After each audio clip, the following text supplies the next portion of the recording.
그래서 화학과 우리 생활에서 오늘 우리는 봅니다. 화학이 인류 발전에 어떤 영향을 미쳤는가? 화학이 이만큼 중요합니다 하는 거 화학자들은 강조해야 될 거 아니야. 그래서 해놓은 거야.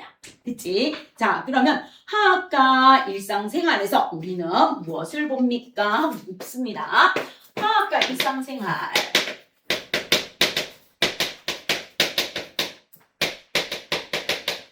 생활에서 일상생활이 바로 무엇입니까? 의식주야. 이 의식주를 해결하는데 뭐 했다? 화학이 기여를 했습니다 하는 걸 설명하는 게 화학과 일상생활에서 나오는 거야. 그럼 이제 첫 번째, 산업혁명 이후에 도시로 인구가 밀집되겠죠.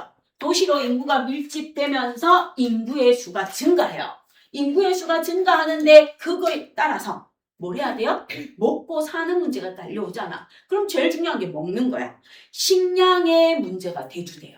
그 전까지는 뭘 했는가 하면 우리나라도 그래요. 우리나라 조선시대나 이때 보면 조상님들 엄청 부지런했어요. 막 태양이 뜨는 새벽 4시, 5시만 되면 일어나서 태양이 질 때까지 하루 종일 일을 했는데 풍족하게 살았다, 가난하게 살았다.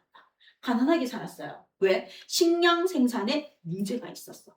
뭐가요? 식량을 단위 면적당 많이 생산하려면 뭐가 필요했다? 비료라는 게 필요했어요. 근데 조상님들은 그때 당시 화학 비료가 없어서 뭐 했다? 천년에서 비료를 사용했습니다. 어서 오세요. 천년에서 비료를 사용하면서 뭘 했는가 하면 퇴비.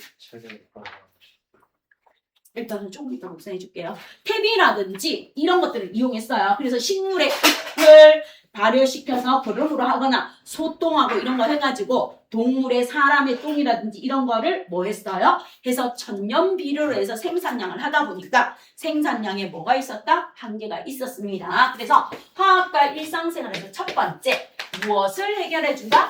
식량 문제를 해결해줘요. 화학.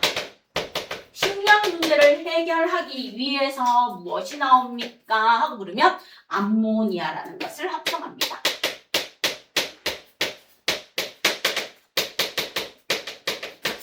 자, 그럼 이제 암모니아의 화학식 한번 써봐. 암모니아 화학식이 어떻게 돼? 우리 3학년 과정에서 배웠어. 암모니아 화학식이 어떻게 돼요? 뭐하고 뭐가 만나야 돼? 질소하고 수소하고 만나서 뭘 만들면 돼? 암모니아를 만들면 되지. 자, 그런데 우리 지구상에 공기를 볼게요. 자, 우리 공기 중에서 비율이 질소, 기체 대 산소, 기체의 비율이 약 4대 1이야. 약 4대 1이니까 얘가 얼마 정도 있다? 78% 정도 있고 얘가 21% 정도 존재합니다. 그런데 요 놈의 산소는 반응성이 커요. 반응성이 커서 우리가 산소를 손쉽게 이용할 수 있어. 근데 여러분 공유결합 배웠어요. 질소는 몇 조 원소예요? 자, 몇 조? 질소는 몇 조? 15조개. 2주기에 몇 번 원소다? 7번 원소가 질소죠. 맞죠? 자, 그럼 얘는 양성자 수가 7개 있고 2주기니까 전자 껍질이 몇 개 있다? 2개 있습니다. 첫 번째 전자 껍질에 전자 2개 들어갑니다. 두 번째 전자 껍질에 전자가 몇 개 들어갑니까? 5개 들어가요. 자, 그럼 무엇을 만족하려고 해요? 마지막 전자 껍질에 전자 8개를 가지는 옥텟 규칙을 만족하려고 해서 얘는 무슨 결합해요? 공유결합하죠. 공유결합합니다. 나도 3개, 너도 3개 내놓아서 삼중결합으로 매우 안정해요. 매우 안정하니까 반응성이 크다? 거의 없다? 거의 없어. 그래서 과자봉지나 이런 거 충전재로 쓰입니다. 식품 보관한 거. 그럼 얘는 3중의 공유결합으로 매우 안정해요. 매우 안정합니다. 그런데 우리가 식량 문제를 해결하기 위해서 식량의 생산량을 증대하기 위해서는 화학 비료에서 뭐가 필요합니까? NPK가 필요해요. 질소인 칼륨이 필요해요. 근데 우리 지구상에 질소 기체가 78%는 아주 많아도 매우 안정되어 있어서 손쉽게 우리가 질소를 활용할 수 있다 없다? 없어. 그럼 언제 번개가 한번 번쩍 칠 때 번개 치면서 여기에 삼중결합이 깨져서 빗물에 녹아서 내려오거나 또는 콩가식물의 뿌리온 박테리아가 암모늄 이온이나 질산 이온을 만들어줘야 식물의 뿌리에서 흡수해서 식물의 생산량을 증대시켜줍니다. 알겠습니까? 그럼 이거를 하기 위해서 해야 되는데 자연에서 일어나는 게 매우 적어. 그럼 이제 화학 비료인 질소를 만들기 위해서 뭘 한다? 암모니아 합성을 해주는데 언제예요? 20세기 초에. 누가? 독일에. 독일에 있는 하버와 보슈라는 사람이. 하버와 보슈가 뭘 합니까? 하고 보면 질소 기체와 수소 기체를 반응시켜서 암모니아 기체를 만들어줘요. 그럼 여러분 개수 맞출 때 여기 들어가 줍니다. 기체와 기체가 만나서 기체가 안 돼. 이렇게 매우 안정한 삼중결합의 질소를 끊는 과정. 이거를 끊기 위해서 뭐가 필요했다? 고온, 고압, 그리고 촉매가 필요했어요. 이때 사용하는 촉매가 뭐다? 철이에요. 철. 철이라는 촉매를 사용해서 보통 온도가 400에서 600도씨 사이, 압력이 200에서 300기압 사이. 그래서 질소를 만들어내는 거 우리 3단원에서 배우게 됩니다. 공정에 대해서 배우게 되는데 요렇게 해서 암모니아를 합성을 하면서 이 암모니아가 물에 녹아. 그러면 무엇이 됩니까? 우리 배웠어요. 암모니아는 염기성입니다. 그래서 암모니아 기체가 물하고 반응합니다. 그럼 뭐가 돼요? 수산화 암모늄이 되면서 암모늄 이온과 수산화 이온으로 나와요. 그래서 암모늄 이온이 물에 녹아서 식물의 뿌리로 들어가면서 식량 생산의 문제를 해결해 줬습니다. 이때 암모니아를 합성하는 기술이 바로 뭐다? 화학이다.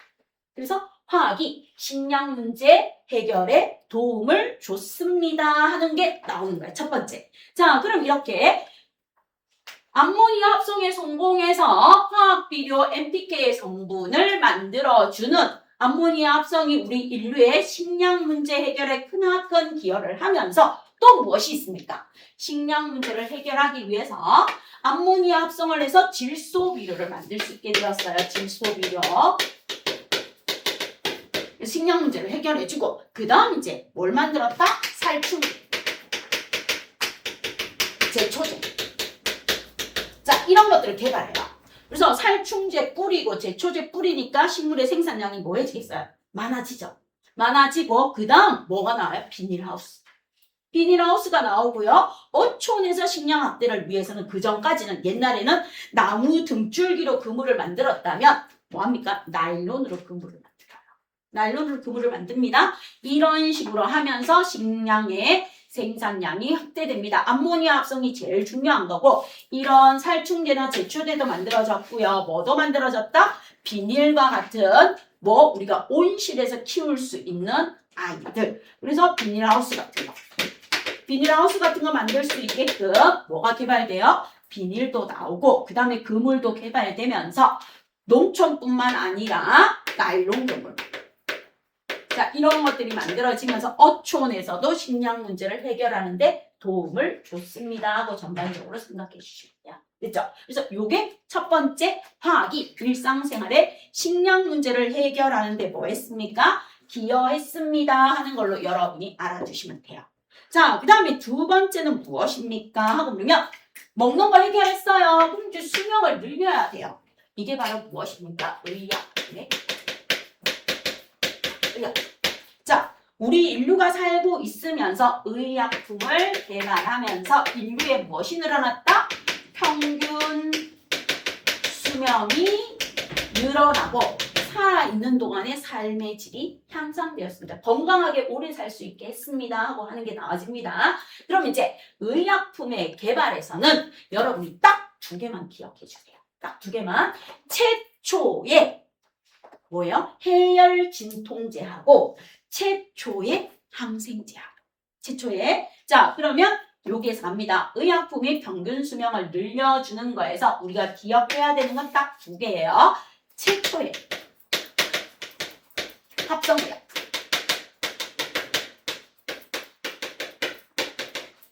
최초의 합성의약품의 이름이 무엇입니까? 하고 물으면 우리가 아스피린이라고 불러주는 상품명이에요. 그럼 이제 갈게요.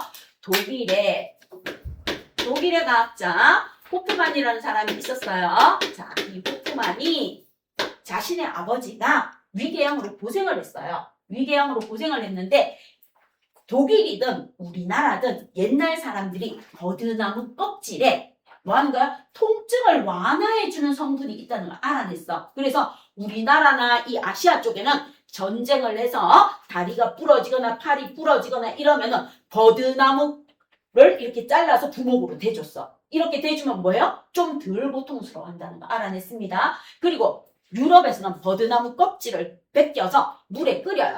물에 끓이면 버드나무 껍질이 약탕기처럼 이렇게 녹아 나오겠죠. 그럼 그 물을 마시면 무슨 효과가 있다? 아픈 게 덜해지는 진통의 효과와 열을 내려주는 효과가 있어. 그런데 이 버드나무 껍질을 벗겨서 달인 물, 살리실산이 뭐합니까? 먹으면 식도가 녹아내릴 정도로 역해요. 그러니까 식도가 녹아내리고 구토 증상이 나는데도 그거를 억지로 마시면 뭐예요? 조금 덜 아파요. 조금 덜 아프고 열이 내리니까 먹는 고통이 있어도 사람들이 먹었는 거야. 그런데 이 호프만이 자기 아버지가 뭐 계속 마시는데 힘들어해요. 그럼 버드나무 껍질을 달인 거에서 나온 게 살리실산이에요. 살리실산. 이 살리실산 성분이 버드나무 껍질. 버드나무 껍질을 우리 조선으로 치면 약탕기에 넣고 물 넣고 막 이렇게 응려가 따라서 나온 물이라고 생각하면 돼요. 자, 이 버드나무 껍질인 살리실산 이렇게 생겼어요. 방향족 탄소화합물이에요. 자, 이렇게 해서 OH하고 COOH가 붙어있는 방향족 탄소화합물입니다. 이 방향족 탄소화합물의 COOH, 이게 산성분이야. 매우 강해서 마실 때 식도나 이런 게 살짝 녹는 고통과 구토와 이런 것들을 일으키지만 얘를 먹었을 때 내가 조금 덜 아프고 열이 내린다 해서 먹었는데 이게 너무 힘드니까 여기에다 뭘 한다? 식초를 만드는 원료 아제트산을 섞어요. 아제트산. 식초를 만드는 아제트산을 섞어서 최초의 합성의약품 우리가 아스피린이라고 불러주는 독일의 바이엘이라는 회사에서 만드는 아스피린이라고 불러주는 게 최초의 합성의약품으로 원래는 뭐다? 아세틸살리실산이에요. 자, 아세틸 살리실산이라는 아이를 만들었어요. 이 아세틸살리실산의 상품명이 뭐다? 아스피린이에요. 그럼 이 아스피린이 어떤 효과가 있다?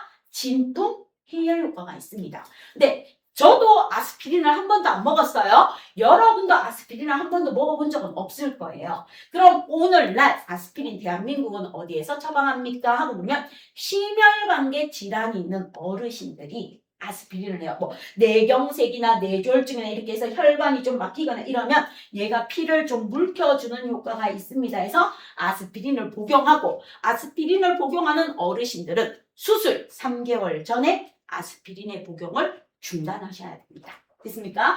요게 나와. 그럼 우리는 진통 해열 효과가 있는 아스피린 대신에 우리가 먹는 건 무엇입니까?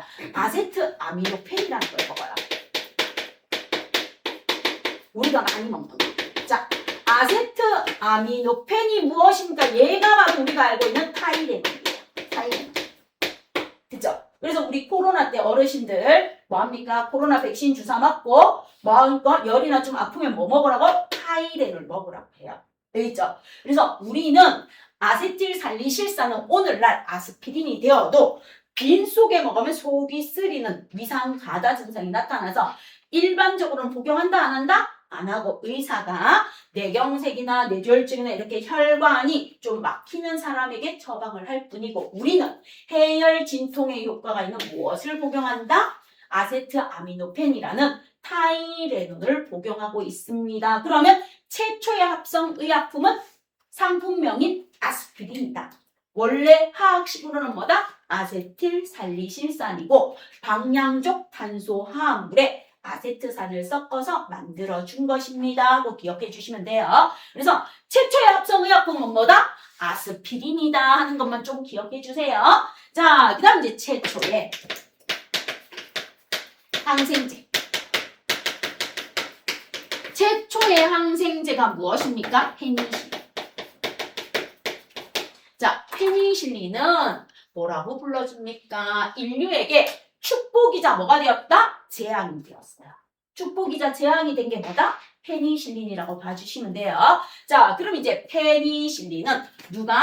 플레밍이라는 과학자가 푸른 곰팡이에서 채취를 해서 번식시켜 만든 최초의 항생제 이름이 뭡니까? 페니실린입니다. 그래서 이 최초의 항생제가 개발되고 1차 세계대전, 2차 세계대전이 일어났었죠. 그래서 2차 세계대전 때 수많은 군인들의 목숨을 구해요. 왜요? 팔이 잘리고 다리가 잘리고 이렇게 막 흉터가 나고 총알이 박힌 환자들이 예전에는 세균에 감염되어서 많이 죽었는데 이 페니실린이라는 주사를 빵빵빵 놓자 생명들이 살아나는 횟수가 어마무시하게 많이 나타났어요. 그래서 축복인데 오늘날 이 페니실린을 변형해서 우리가 항생제로 여러분이 오늘날 많이 먹는 거는 마이신이에요. 마이신이라는 거. 마이신이라는 걸 많이 먹고 있습니다. 그래서 항생제 성분의 페니실린을 변형해서 만든 마이신 외에도 많이 있는데 이런 것들을 특히 대한민국은 의사가 많이 처방을 해서 항생제 복용이 뭐해요? 좀 과다하죠. 그죠? 감기 걸리거나 뭐 아프면 병원 가면 항생제 처방을 많이 해줘요. 외국은 별로 많이 안 해주는데 그래서 이 항생제에 내성이 생긴 뭐가 생겼어요? 슈퍼박테리아가 생기는 거. 그래서 축복이자 재앙입니다라고 하는 게 항생제입니다. 알겠습니까? 그래서 축복이야. 인류의 수명을 살려주는 건 축복인데 항생제에 내성세균인 슈퍼박테리아가 생기는 건 문제야. 그럼 이 슈퍼박테리아를 제거할 수 있는 항생제도 만들었어요. 근데 걔는 부작용이 심해요. 정말 얘가 뭐합니까? 슈퍼박테리아에 감염되어서 생명이 오간다. 그럼 이제 보호자한테 물어요. 이거를 복용시키면 슈퍼박테리아는 죽일 수 있는 대신에 심장의 기능하고 이런 게 파손됩니다. 그래도 복용하겠습니다. 이런 것들을 물어봅니다. 그래서 최초의 합성의약품은 아스피린이고 최초의 항생제는 PPP예요. 플레밍이 푸른 곰팡이에서 뽑아낸 페니실린이고 이 페니실린을 변형해서 우리가 가장 많이 쓰는 마이신이라는 항생제로 오늘날 우리가 뭐하고 있습니까? 많이 복용하고 있습니다 하고 봐주시면 됩니다. 요거 외에 다른 것들도 많이 개발했는데 요 두 개를 꼭 알려주시면 돼요. 그래서 이렇게 합성의약품이 아스피린이 나오고 난 다음부터 어마무시하게 많은 합성의약품이 나왔고 항생제의 종류도 페니실린에서 단백질을 변형시켜서 다양한 종류의 항생제가 개발되면서 인류가 세균으로부터 자신의 몸을 지키면서 평균 수명이 늘어났습니다 하고 뭐 해주시면 돼요? 봐주시면 돼요. 그래서 다양한 의약품이 개발되고 있습니다. 다양한 의약품이 개발되고 있고 여러분 중에서 바이오 쪽으로 가면은 바이오, 자연에서, 천연에서 얻어서 약품을 개발할 수도 있고 화학으로 합성해서 개발할 수도 있는 겁니다. 그래서 대량으로 합성하는 합성의약품에서 대표적인 게 당뇨병 환자들을 치료하기 위한 당뇨약 같은 경우도 많이 들어가고 있고 그 다음에 코로나 때 항바이러스제, 항바이러스 때 백신 같은 거 이런 거 개발했죠?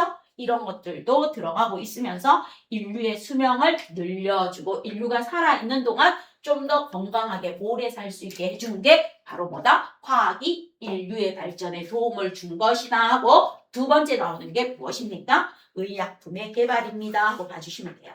자, 그 다음 이제 세 번째로 가요. 화학이 우리 인류의 일상생활에 의식주를 해결하는 도움이 줬는데 세 번째 이제 누가 나옵니까? 입는 거. 입는 거에 대한 문제예요. 그래서 입는 거를 해결하기 위해서 무엇입니까? 합성 섬유가 개발되었습니다. 그럼 의류 문제. 의류 문제를 해결하기 위해서 화학이 뭐했다? 합성 섬유를 뭐했습니까? 개발했습니다. 합성 섬유를 개발하면서 의류 문제를 해결해 줬습니다. 자, 인류가 많아지는데 옛날에는 주로 무엇이었습니까? 하면 면, 마. 그 다음에 누가 있습니까? 면, 마도 있고요. 모. 그 다음에 뭐가 들어갑니까? 비단, 뭐 이런 거 들어가요. 면, 마, 모, 비단 이런 것들 들어간다고 봐주세요. 자, 면은 코튼 100%, 모는 양모, 비단은 누에에서 뽑아내는 비단, 마라는 식물인데 우리나라에 있는 거예요. 삼배, 옛날에 우리 조상님들이 입었던 삼배 옷이라든지 뭐 이런 거 있죠. 배적삼 이런 것들 하는 게 여기에 들어가요. 그럼 이렇게 천년의 재료를 가지고 때 천년의 재료를 가지고 의류를 만들었을 때 문제가 뭔가 하면 옛날에 여자들은 진짜 고생했어요. 태어나서부터 뭐합니까? 이거 가지고 맨날 배틀에 앉아서 옷감을 짜야 돼. 옷감을 짜야 돼요. 옷감을 짜야지 옷이 나올 거 아니야. 그쵸? 그래서 예전에는 이렇게 옷을 만드는데 대량 생산이 어려웠어요. 천년 재료를 이용해서 의류를 만들 때는 대량 생산이 어려웠습니다. 그리고 얘들은 좋은 점이 있어요. 면이나 모나 비단이나 이거는 좋은 점이 무엇입니까? 촉감이 되게 좋아요. 촉감이 되게 좋고 뭐해요? 땀을 잘 흡수해요. 그래서 천년 재료의 장점이라고 하면 부드러운 촉감입니다. 부드럽고 뭐예요? 흡습성이 좋아요. 습기를 땀을 흡수하는 흡습성이 좋은 게 장점인데 단점은 뭐가 잘 돼요? 마모가 잘 돼요. 쉽게 닳는다 이 말이야. 단점은 마모가 잘 됩니다. 쉽게 닳아요. 그래서 좀 입으면 뭐 하는 거예요? 구멍이 나거나 옷이 해져서 못 입게 된다 이 말이야. 그래서 옛날 드라마 같은 데 보면 이렇게 못 사는 사람들 이렇게 옷 군데군데 막 이렇게 바느질 했는 거 막 보이잖아요. 그만큼 옷이 쉽게 뭐 했다? 마모되었다 이 말인 거예요.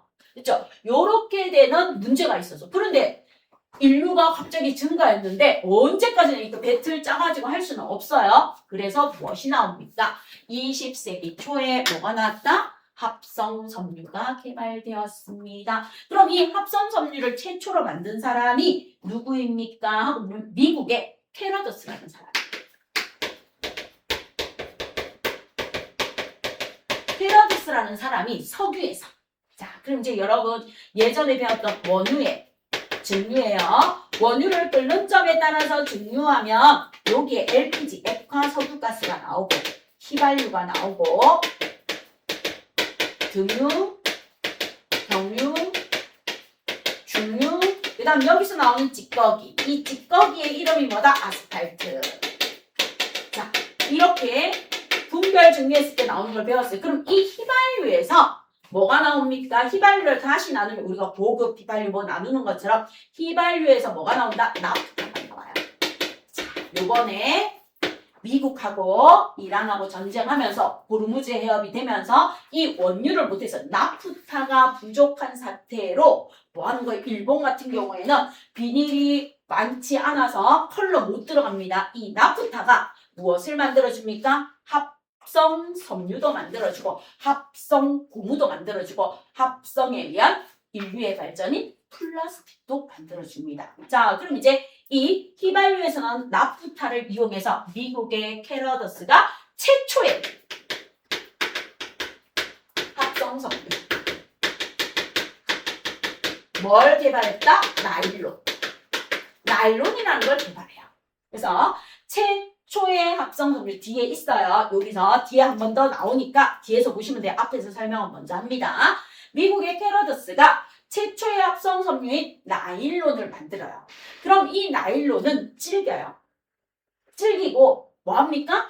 쉽게 안 닳아요. 그럼 이제 나일론이 나오면서 혁명이 무엇이었습니까? 여성들이 신는 모든 스타킹 나일론이에요. 그래서 스타킹이 엄청나게 질깁니다. 질겨서 스타킹을 신어서 뭐합니까? 스타킹이 닳아서 버리는 여성은 없고 단지 스타킹에 올이 나가서 버릴 뿐이지 스타킹이 질기고 단단합니다. 그리고 이 나일론이 질기고 오래 쓸 수 있어서 낙하산의 밧줄이라든지 우리 오늘날 쓰는 칫솔 모라든지 나일론을 가지고 이런 것들을 만들어주는 캐러더스가 최초의 합성 섬유 나일론을 만들었고요. 그 다음에 누가 나옵니까? 하고 보면 과학자가 또 한 명 나오셔서 우리가 가장 많이 쓰는 거 전 세계 모든 사람들이 가장 많이 입는 폴리에스터. 자, 이 폴리라가 들어가는 게 합성이에요. 폴리가 들어가는 폴리아크릴, 폴리에스트 뭐 요런 아이들이 나와주는데 폴리에스트가 전 세계 모든 남성의 와이셔츠 그리고 전 세계 모든 학생들의 뭐를 만들어요? 교복을 만들어주는 거예요. 그래서 폴리에스테가 가장 대중적으로 쓰이면서 구김이 없어요. 구김이 잘 가지 않고 빨리 건조돼요. 대신에 얘는 흡수성은 떨어져요. 땀을 흡수하는 성질은 떨어집니다. 그래서 폴리에스테의 옷감으로 교복을 만든 이유는 빨아서 털면 웬만하면 주름이 안 가고 털려요. 그리고 모든 남성이 일을 해야 되니까 남성의 와이셔츠도 다림질 안 해도 빨아서 털면 웬만하게 주름이 사라집니다. 그래서 가장 많이 이용되는 섬유, 나일론이 최초로 개발되었고 가장 널리 사용되는 섬유가 뭐다? 폴리에스트입니다. 그럼 이제 여러분 이렇게 옷 상표를 보시면 여러분 옷 중에서 면 30%, 폴리에스트, 폴리 뭐 해가지고 들어가는 아이들이 섞여 있을 거예요. 그래서 의류 문제를 해결하기 위해서 합성 섬유, 최초의 합성 섬유 나일론과 전 세계적으로 가장 널리 사용하는 폴리에스트가 만들어지고 그 다음에 염료가 개발돼요. 염료가 개발되어서 그 염료의 이름이 무엇입니까? 모브예요. 합성 염료가 개발됩니다. 모브라는 합성 염료가 개발되면서 다양한 컬러의 옷을 입을 수 있게 되었습니다. 알겠죠? 모브는 과학자 이름이 아니고 뭐다? 합성 염료의 이름이 모브예요. 모브. 그래서 의류 문제를 해결하기 위해서 합성 섬유가 개발되고 그 다음에 다양한 컬러를 만들기 위해서 합성 염료인 모브가 개발되었는데 이게 전부 다 뭐다? 화학 발전의 기여입니다. 그래서 화학 발전으로 무엇을 해결했다? 의류 문제를 해결했습니다. 따라서 의류는 대량 생산이 가능해지고 그 다음에 누구나 싼 가격부터 비싼 가격까지 다양한 컬러의 다양한 색깔의 옷을 입을 수 있게 되었습니다 하는 거를 봐주시면 돼요. 그래서 나일론하고 뭐가 나왔다? 폴리에스트. 그래서 이 폴리에스트를 뭐 하는 거예요? 여러분 지금은 아니지만 겨울에 그거 있죠? 부르츠라는 거 이렇게 양털처럼 막 이렇게 솜털같이 올려주는 거 그거 전부 다 폴리에스트예요. 폴리에스트를 이렇게 만들어서 양털처럼 하는 거. 진짜 양털 100% 아니고 이렇게 합성으로 만든 거. 그리고 여러분 교복이 전부 다 폴리에스트이기 때문에 특히 남학생은 괜찮은데 여학생들 겨울에 교복 치마, 속치마 있죠? 스타킹 신죠?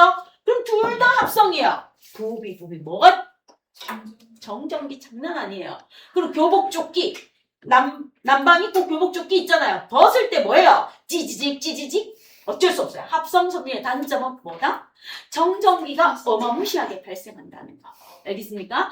그래서 여러분 어머님이 뭐합니까? 교복 빨 때 섬유 유연제를 됐다 많이 부어요. 뭐 하라고? 될 수 있으면 정전기 발생이 줄어들으라고. 알겠죠? 그래서 요렇게 하면서 세탁기에서 돌리고 건조기에서 건조시켜서 여러분 교복을 입혀주시는 거라고 보시면 돼요. 그죠? 자, 그래서 합성 섬유의 개발로 그러면 이 나프타에서 만드는 게 무엇입니까? 합성 섬유도 만들고 합성 고무도 만들어요. 플라스틱도 만들어줍니다. 그럼 이렇게 물어봐요. 선생님, 나프타에서 옷, 폴리에스트 만들고 나일론 만들고 자동차 타이어 만들고 우리가 사용하는 모든 플라스틱 제품을 만든다면 거꾸로 우리가 입고 있는 합성 섬유죠. 합성 섬유와 그 다음에 플라스틱과 자동차 타이어를 가지고 뭘 만들 수 있다? 거꾸로 나프타를 만들 수 있나요? 하고 물어봐요. 그러면 과학은요. 석유에서 합성 섬유를 만들면 합성 섬유나 나프타에서 다시 석유를 만들 수 있어요. 근데 왜 안 해요? 돈이 많이 들어요. 그냥 원유를 수입해서 쓰는 게 더 싸요. 알겠죠? 그러니까 내가 합성 타이어 있죠? 타이어 오래된 걸 다 걷어요. 타이어 오래된 걸 걷어서 석유로 만드는 비용이 100만 원이라고 치면 100만 원이라고 치면 내가 원유를 사오는 데 드는 돈은 10,000원이에요. 그럼 내가 기업가야. 100만 원을 들여서 그 폐타이어에서 석유를 만들겠어? 아니면 그냥 10,000원 주고 원유를 사서 쓰겠어? 10,000원 주고 원유를 사오는 세상입니다. 요렇게 된 거예요. 그래서 더 기술이 발달하면 되는지만 아직도 거꾸로 가는 기술은 충분히 가지고 있는데 충분히 활용하지 않습니다. 왜요? 경제적으로 돈이 많이 들어서 그렇습니다. 하고 봐주세요. 자, 그럼 이제 의류 문제를 해결하는 거에서 합성 섬유를 개발했는데 최초의 합성 섬유는 무엇입니까? 물어봐요. 준서야, 많이 피곤하죠? 최초의 합성 섬유는 미국의 캐러더스가 만들어준 나일론이 최초의 합성 섬유이고 가장 널리 사용되는 거, 가장 많이 사용되는 합성 섬유가 무엇입니까? 물어봐요. 가장 널리 이용되는 합성 섬유는 폴리에스테르예요. 그래서 여러분이 옷을 구입해서 뒤에 이렇게 옷감의 상표를 보세요. 폴리에스터, 폴리아마이드 뭐 그리고 나일론 뭐 다 들어가 있습니다. 아크릴 뭐 이런 거 막 들어가 있을 거예요. 아, 이게 전부 다 뭐다? 석유에서 뽑은 거구나. 합성 섬유구나 하고 봐주시면 돼요. 알겠죠? 요렇게 봐주시면 되면서 그 다음 이제 의류는 요즘은 무엇입니까? 면티.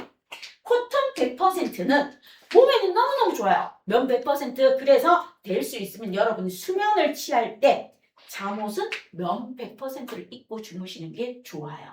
알겠죠? 근데 면 100%가 일상생활에 나쁜 게 뭔가 하면 흰색 면티나 까만색 면티가 있는데 면 100%는 얘가 세탁기에 빨고 건조기에 돌리고 나면 쭈글쭈글해요.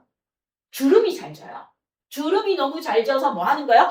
왠지 처음 한번 샀을 때 입었을 땐 괜찮은데 빨고 나면 뭐해? 얘가 주름이 너무 지니까 입고 나가기가 그래. 그래서 요즘은 이렇게 해요. 아예 공장에서 면하고 폴리에스터 이렇게 한 줄 한 줄씩 짜서 만들어줘요. 그래서 면 몇 퍼센트, 폴리에스터 몇 퍼센트는 빨아도 모양이 주름이 들어가고 예쁘게 나옵니다. 근데 면에다가 다리는 해도 돼요. 해도 되는데 귀차니즘이잖아. 그쵸? 그거 언제 다리고 있어요? 엄마가 아빠 와이셔츠도 안 다려주고 귀찮아서 세탁소 맡겨가지고 찾아오는 세상이고 그냥 뭐예요? 스타일러에 넣어서 막 흔들고 스팀 다림이 이렇게 나오는 거 간단하게 막 하고 이러는 세상인데 면티를 다리고 있다? 아침에 바쁠 때는 절대 못 다려. 안 입고 말지. 그죠? 이렇게 되는 겁니다. 그래서 의류 문제를 해결하기 위해서 다양한 게 나오면서 뭐가 나와요? 고어텍스라든지. 고어텍스가 대한민국 가장 히트친 게 우리 중장년의 등산복. 요즘은 좀 사라졌어요. 뭐 60대, 70대 어르신들 전부 다 산에도 안 가는데 전부 다 뭐 입어요? 고어텍스 등산복 입고 초기에 대한민국 관광객은 해외에 나가면 다 알아봤어요. 전부 다 등산복 입고 오셔요. 등산은 전혀 안 하시는데. 근데 요즘은 이제 많이 바뀌었습니다. 그래서 고어텍스 같은 건 주로 등산복에 많이 쓰이는 거. 그 다음에 발열. 발열이 나오는 게 겨울에 있는 여러분 히트텍. 히트텍이라고 붙어있는 모든 겨울 의상이 발열. 발열입니다. 그 다음에 무엇이 있습니까? 기능성 섬유가 나와요. 웨어러블하고 그 다음 수영 선수들이 상어 비늘 모양을 떼는 거. 그 다음 또 화재, 소방관이나 이렇게 열에 아주 강한 섬유 이런 특유의 섬유들을 개발하기 시작했습니다. 그것도 전부 다 누가 기여했다? 화학이 기여했습니다. 이렇게 봐주시면 됩니다. 자, 그럼 이제 식량 문제 해결했고 오래 사는 걸 해결해줬고 의류 문제 해결해줬습니다. 그럼 우리는 뭘 해야 돼요? 주거 문제를 해결하러 가야 돼요. 자, 주거 문제를 해결하기 위해서 뭐가 나옵니까? 하고 물어봐요.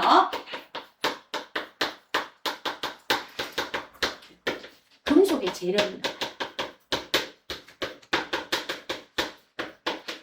자, 그럼 이제 금속의 재료이 나오는데 여러분 통과에서 있는 산화환원 반응에 대해서 한번 물어볼게요. 산화환원 반응 기억나는 거 뭐 있어요? 산화환원 반응 이름 기억나는 거 뭐 있습니까? 통과에서 배웠다. 산화환원 반응. 산화환원. 모든 금속 재료는 산화환원이야. 가장 쉬운 거. 산소는 뭐 하면 산화야? 산소는 뭐 하면 산화예요? 들이쉬. 얻으면 산화예요. 산소를 잃으면 뭐예요? 환원이에요. 자, 그럼 통과해서 배웠던 거 복습할게요. 자, 모든 금속 재료는 산화환원 반응입니다. 산소를 얻으면 산화이고 산소를 잃으면 환원이에요. 환원입니다. 그럼 전자를 잃으면 산화예요. 전자를 얻으면 환원입니다. 그 다음 이제 화학에서 여러분하고 좀 이따가 여기에서 화학에서 한 번 더 나오는 것 중에서 요것도 나오지만 산화수라는 게 있어요. 가상의 수. 산화수가 증가하면 산화이고요. 산화수가 감소하면 환원입니다. 하고 봐주시면 돼요. 그럼 이제 여기서 갑니다. 역할. 어차피 배워야 되니까 나 자신이 산화되면 다른 물질을 뭐 시켜야 돼요? 환원시켜야 돼요. 그래서 산화와 환원은 역할은 어떻게 된다? 크로스. 그럼 산화되는 아이는 무슨 제 역할을 한다? 환원제 역할. 환원제 역할을 하고 환원되는 아이는 무슨 제 역할을 한다? 산화제 역할을 합니다. 하고 나와줍니다. 그럼 대표적인 거 하나만 예 들고 넘어갈게요. 누가 있습니까? 하면 검은색 산화구리가 있어. 검은색 산화구리가 있는데 내가 여기에다가 무엇을 줍니까? 하고 나와요. 검은색 산화구리에 내가 누구를 반응시켜요? 수소기체를 반응시켜요. 수소기체를 반응시켰더니 붉은색 구리와 물이 나옵니다. 자, 그럼 이제 여러분이 배웠던 걸로 갑니다. 배웠던 거 기억해 주세요. 구리 옆에 누가 붙어 있어요? 산소가 붙어 있어. 화살표 뒤에 갔더니 반응이 끝나자 구리 옆에 붙어있던 산소를 잃었네요. 그럼 얘는 뭐 됐다? 환원됐어요. 뭘 해서? 산소를 잃어서 누가? 산화구리. 산화구리가 자, 그 다음 누구를 봅니까? 보면 수소를 봅니다. 수소를 보면 반응이 끝나자 수소 옆에 누가 왔다? 산소가 왔어요. 반응이 끝나자마는 산소를 얻었네요. 그럼 뭐 되었다? 산화되었다. 누가요? 수소기체. 항상 산화하면은 반응을 해서 찾아주세요. 그럼 이제 가요. 산화구리는 자신이 환원되면서 수소기체를 산화시켰습니다. 그래서 얘는 산화제. 이렇게 기억하시면 돼요. 산화제 역할. 자, 그러면 수소기체는 자신이 산화되면서 산화구리를 붉은색으로 환원시켰습니다. 그래서 얘는 무슨 제 역할을 했다? 환원제 역할을 했습니다. 이렇게 기억하시면 돼요. 됐죠? 이게 통과에서 배웠던 겁니다. 통과에서 배웠던 거 또는 통과에서 배웠던 거에 무엇이 나옵니까? 검은색 산화구리에 뭐랍니까? 속불꽃에 넣어줍니다. 그럼 일산화탄소하고 반응해요. 자, 검은색 산화구리를 속불꽃에 넣어주면 붉은색 구리와 이산화탄소 기체가 나옵니다. 이것도 나와줘요. 이것도 나와주니까 한번 보시면 돼요. 자, 그럼 이제 우리가 필요로 한 거. 중거 문제를 해결하는데 금속의 재련이 쓰였습니다. 가장 먼저 뭐가 나와요? 철의 재련 과정.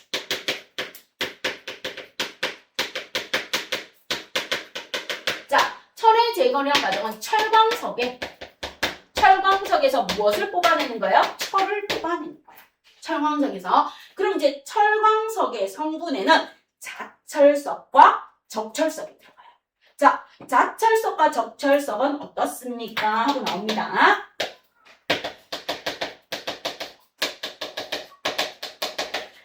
자철석과 적철석은 얘들은요, 광물이에요. 광물. 철광석이라는 암석을 구성하는 광물입니다. 그래서 자철석과 적철석에서 우리가 무엇을 뽑아냅니까? 이것들이 철광석에 들어가요. 여기서 철을 뽑아내요. 그럼 이 자철석과 적철석이 뭡니까? Fe2O3하고 Fe3O4 얘들이에요. 얘들로부터 내가 무엇을 뽑아낸다? 철을 뽑아냅니다. 그럼 이거를 뽑아내는데 산화안은을 보는데 우리가 철을 뽑아내는 것보다 구리를 뽑아내는 기술이 더 쉬워서 우리는 청동을 먼저 썼어요. 그래서 청동기가 지나고 철기 시대가 옵니다. 철의 재련 과정. 그럼 이제 용광로에다가 철광석 넣어요. 그 다음 뭐 넣어요? 코커스 넣어줘요. 자, 그럼 이제 가요. Fe2O3 여기에다가 코커스를 넣어줍니다. 자, 코커스를 넣어주면 어떤 일이 일어납니까? 얘가 코커스가 뭔가 탄소야. 그냥 탄소가 있으면은 우리 숯불 갈기 하는 숯도 되고 연필심도 되고 다이아몬드도 돼. 그럼 뭐 하는 거? 연필심 만드는 탄소 있죠? 이 연필심 만드는 탄소를 높은 온도에서 압력을 줘서 굳혀준 게 뭐다? 코커스야. 코커스. 알겠죠? 코커스가 됩니다. 자, 그럼 이제 어떻게 됩니까? 하고 물어봐요. 1단계. 요거는 들어주세요. 자, 1단계는 누구를 넣는다? 코크스를 넣어요. 코크스를 넣어서 뭐 시킵니까? 연소시켜요. 연소시켜서 뭘 만든다? 일산화탄소를 만들어요. 그럼 갈게요. 코크스가 C야. 연소시키면 산소와 반응해서 완전 연소하면 이산화탄소인데 불완전 연소를 시켜요. 일산화탄소를 만들어요. 그럼 여기에 2개 들어가면 여기에 2개 나오면서 뭐가 돼 있어요? 불완전 연소를 시켜요. 불완전 연소를 시켜서 일산화탄소를 만들어요. 그럼 이 일산화탄소를 누구하고 반응시킵니까? Fe2O3하고 일산화탄소를 반응시켜요. 일산화탄소를 반응시키면 뭐가 나옵니까? 하고 보면 철이 나와요. 철이 나오고 이산화탄소가 나와줍니다. 요렇게 해서 재련을 해요. 그럼 이제 철광석에 남아있는 아이.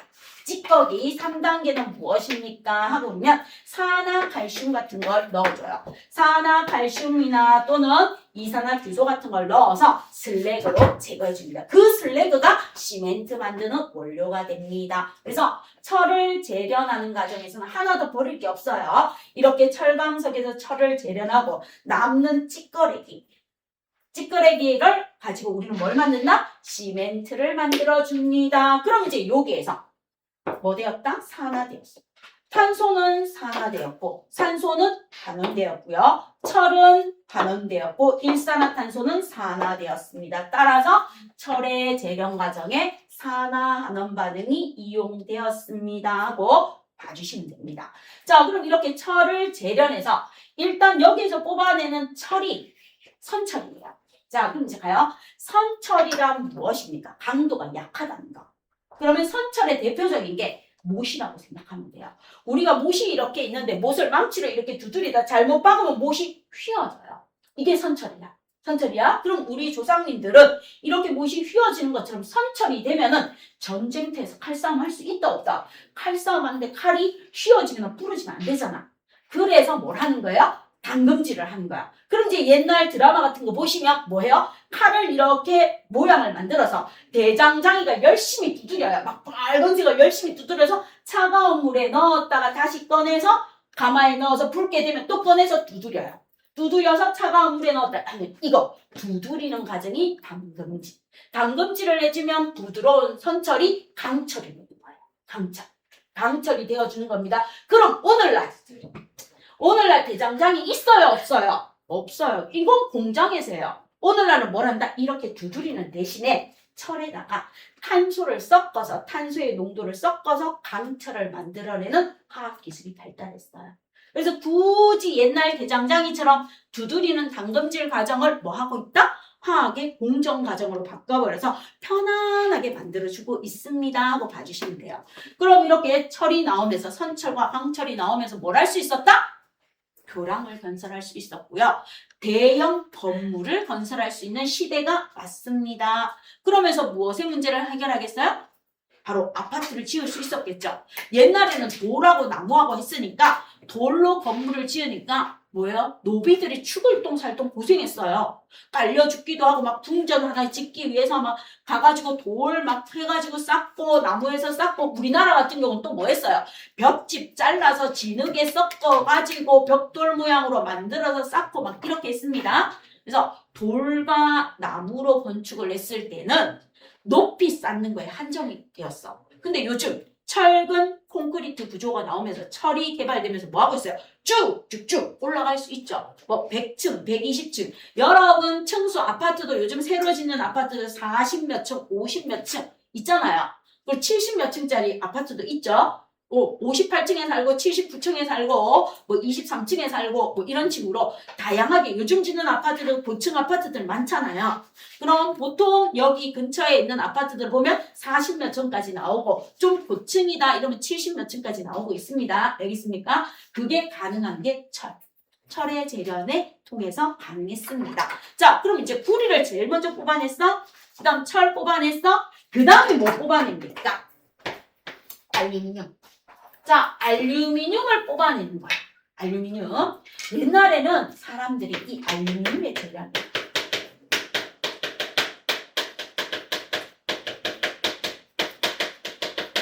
자, 알루미늄이 Al2O3야. 산화 알루미늄으로 존재하는데 옛날에는 기술이 발달하지 않은 이게 뭐라고 알고 있었다? 한 덩어리인 줄 알고 있었어.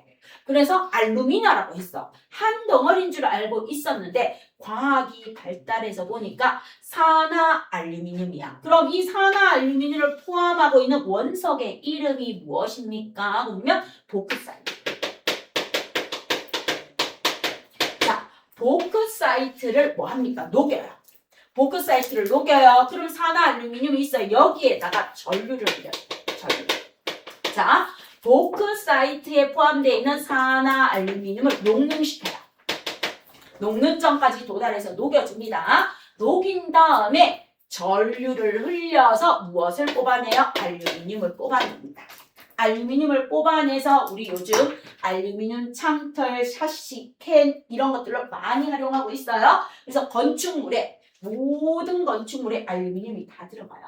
그죠? 모든 건축물에 알루미늄이 다 들어가는데 이제 문제는 이 보크사이트에서 녹는 전까지 가열해서 녹여서 전류를 흘려서 알루미늄을 뽑아내는 공정 과정에 이게 많이 들어요.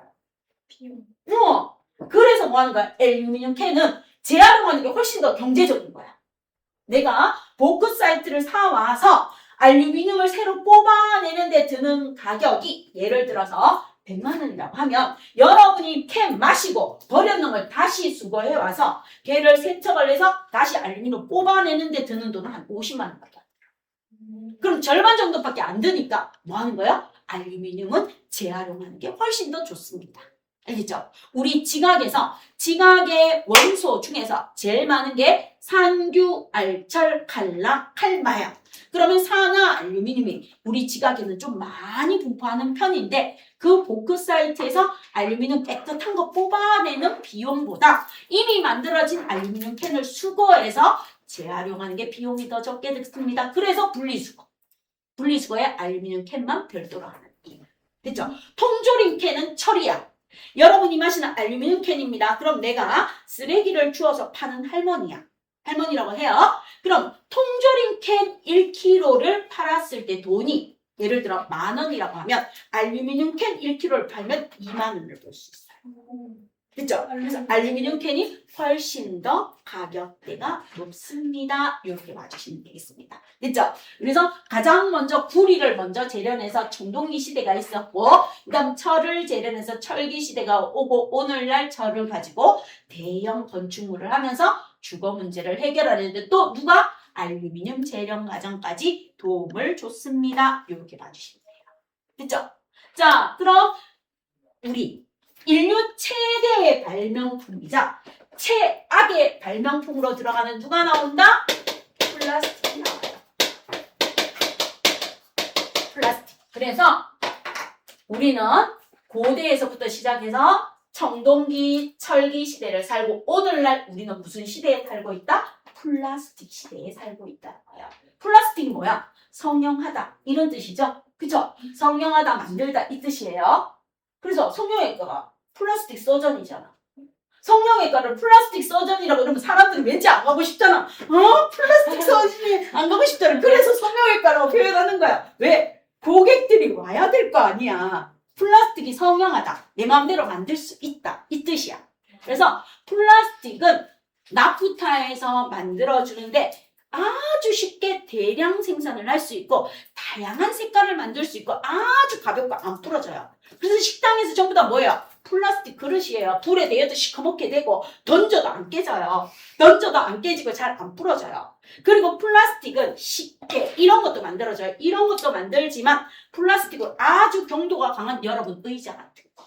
그리고 건축 재료로 아주 단단한 플라스틱도 만들 수 있고 이렇게 약간 빨대도 만들 수 있고 봉다리라고 불러주는 대한민국에 있는 그 검은색 봉다리 있죠? 비닐도 만들어줘요. 이게 전부 다 뭐다? 플라스틱이에요. 그래서 플라스틱은 값이 싸고 대량 생산이 가능하고 다양한 색깔을 만들 수 있는 게 뭐예요? 플라스틱이에요.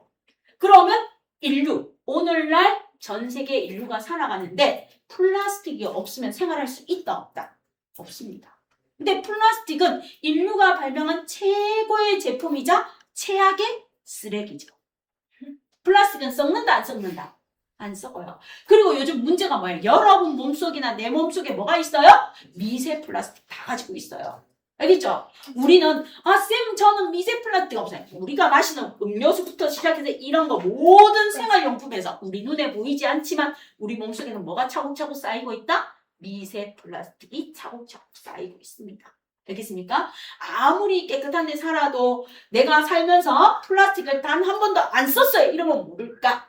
우리는 플라스틱을 단 한 번도 안 쓴 사람은 없기 때문에 플라스틱은 무엇입니까?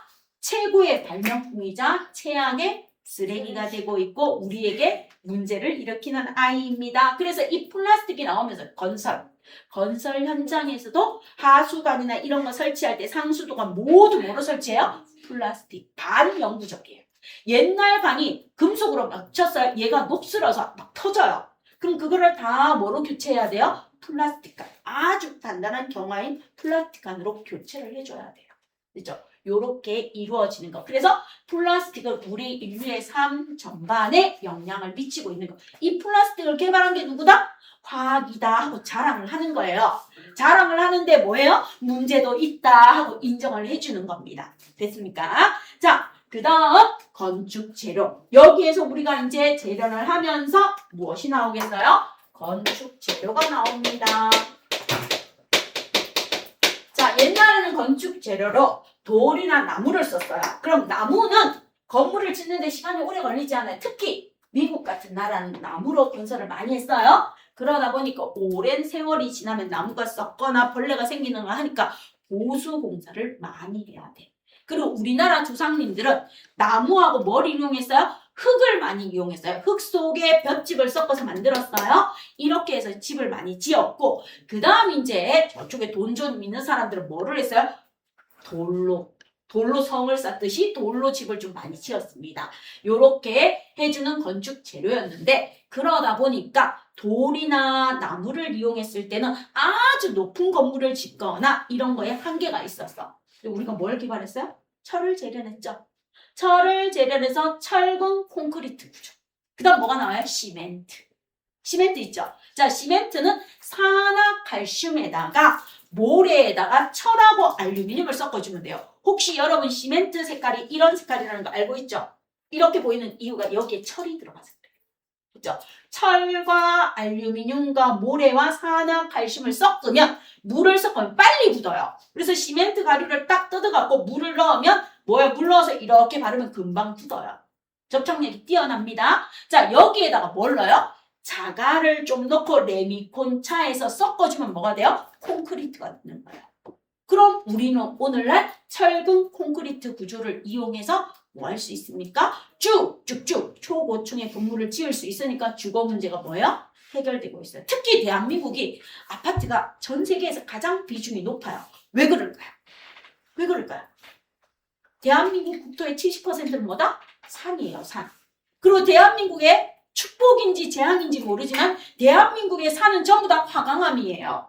그래서 대한민국은 전 세계에서 물이 가장 깨끗한 나라 중에 들어가는 1순위예요. 우리는 샤워할 때 물이 깨끗해요. 그래서 여러분 동남아시아나 이쪽에 유럽에 여행 가면 물이 안 깨끗해요. 그래서 우리나라 꼭 여행객들 뭐 갖고 가요? 여러분 엄마 해외여행 갈 때 필터 필수로 갖고 가요. 그럼 저 동남아시아에 가면 물이 안 깨끗해서 우리나라가 호텔에서 막 필터 바꿨으니까 써놨어요. 필터 바꾸지 말라고. 벌금 물리겠다고 막 써놨어요. 그렇죠? 처음에 갔을 때 우리나라는 항상 깨끗한 물이 당연하다고 생각했는데 우리나라는 화강암이 정수 역할을 해줘서 물이 다 깨끗해요. 우리나라는 수돗물도 엄청 깨끗합니다. 그런데 수돗물에 석회가 녹아있는 물질이 나올 수도 있고 저쪽에 가면 물이 완전히 약간 누리끼리하게 이렇게 뭔가 불순물이 있어서 도저히 집에서 샤워를 못할 것 같은 느낌이 들면 우리나라 사람들은 전부 다 필터 끼워서 하얀 물 나오게끔 해서 쓰는 게 습관인데 그 나라 사람들은 그게 당연한 거예요. 그래서 여행 갈 때 문제가 생깁니다. 그런 부분이 있다는 거 한번 기억하시면서 건축 재료의 변화로 우리 인류에 무엇이 나왔습니까? 강철이라든지 시멘트라든지 그리고 모래에서 뽑아내는 뭐예요? 유리 성분. 자, 모래에서 뽑아내는 유리 성분에 들어가는 게 뭡니까? 규산염. 그럼 여러분 규산염 강물 통과해서 배웠어요. 자, 규산염 강물이 지각의 몇 퍼센트를 차지합니까? 지구 전체 강물 중에서. 지각의 구성에서 여러분 배웠을 거예요. 통과해서. 규산염 강물이 지구 전체에서 몇 퍼센트를 차지해요? 92%. 나머지 8%가 비규산염이야. 알겠죠? 그래서 상규, 알철, 칼락, 칼막이기 때문에 산규, 산소하고 규소가 제일 많아요. 이게 합쳐서 규산염 강물이에요. 그래서 우리 지구상에 가장 많은 강물, 규산염 강물이 92%이고 여러분 했어요. 규산염 강물은 무슨 구조이다? 정사면체 구조이다. 배웠죠? 규소가 이렇게 중앙에 있으면 산소가 이렇게 4개 옵니다. 그래서 규산염 강물은 SiO4 마이너스로 음이온이고 주변에 양이온과 결합합니다. 그래서 독립형 구조, 단사슬 구조, 복사슬 구조, 판상 구조, 입체 구조 여러분 배웠어요. 규산염 강물 어디에서? 통합학에서. 그렇죠? 선생님 저 처음 듣는데요. 이렇게 얘기하지 말고요. 규산염 강물은 배웠습니다. 그래서 이 규산염 강물을 가지고 우리 건축재료에 뭐가 나온다? 유리. 그래서 우리 아파트 보세요. 고층 아파트 보면 철근 콘크리트 구조. 그 다음 뭐 있어요? 알루미늄 샤시 유리. 맞죠? 우리 집의 건축 재료로 들어가는 거. 이렇게 건축 재료가 변하면서 무엇을 해결하게 되었다? 주거 문제를 해결해 줬습니다. 그 다음 이제 또 무엇이 있습니까? 하고 물어봐요. 주거 문제를 해결하면서 우리 인류가 무엇을 사용합니까? 화석 연료를 이용해요. 무엇을 이용해요? 화석 연료를 이용하기 시작했어요. 자, 화석 연료를 이용하면서 인류는 화석 연료가 연소시 많은 에너지를 내면서 우리 인류는 편안하고 안락하고 깨끗하고 이런 삶을 살기 시작했어요. 옛날에 아궁이 불 뗄 때는 아궁이가 있고 막 연기가 나오고 이랬는데 우리가 석탄, 처음에 연탄 보일러를 쓰고 요즘 뭐예요? 석유 보일러를 쓰는 시골이 있고 아파트는 전부 다 뭐입니까? 도시가스죠. 가스를 씁니다. 가스를 쓰면서 우리는 손으로 터치만 하면 돼요. 난방의 온도를 조절해 주시면 돼요. 그 다음에 가스레인지 가정에서 쓰다가 요즘은 가스레인지 안 쓰죠. 전부 다 전기를 쓰는 인덕션 사용하고 있습니다. 그래서 인류의 삶이 깨끗해지고 편안해지고 따뜻해지고 안락해졌어요. 화석연료를 사용하면서. 근데 문제가 생겼어요. 화석연료를 인류가 많이 사용하면서 여러분이 알고 있는 무슨 문제? 뭐?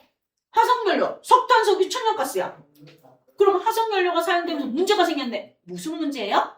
이산화탄소 발생량이죠. 그죠? 화석연료의 사용량이 쭉쭉쭉 증가하면서 뭡니까? 이산화탄소로 인한 이상기후, 지구온난화가 문제가 되고 있어요. 온실 효과는 좋은 거예요. 온실 효과는 지구 생명체가 살 수 있어서 좋은 건데 온실 효과가 강화되어 지구온난화, 현재 기온에서 1.6도씨는 넘지 말자. 전 세계 평균 기온이 1.6도씨를 넘었을 때는 어떤 일이 벌어질지 모르니까 그것까지는 넘지 않기 위해서 우리가 뭐 합니까? 탄소 중립을 협약하고 있죠. 파리 협정부터 시작해서 탄소 배출량을 줄여봅시다 하는 게 나와줍니다 하고 봐주시면 됩니다. 이런 것들이 있습니다 하고 봐주시면 됩니다. 됐죠? 그럼 요까지 역사 얘기 들었는 거 간단하게 문제 몇 개만 풀고요. 쉬는 시간 좀 드릴게요. 숙제도 줄일 겸 여러분 교재 14쪽 한번 펴주세요.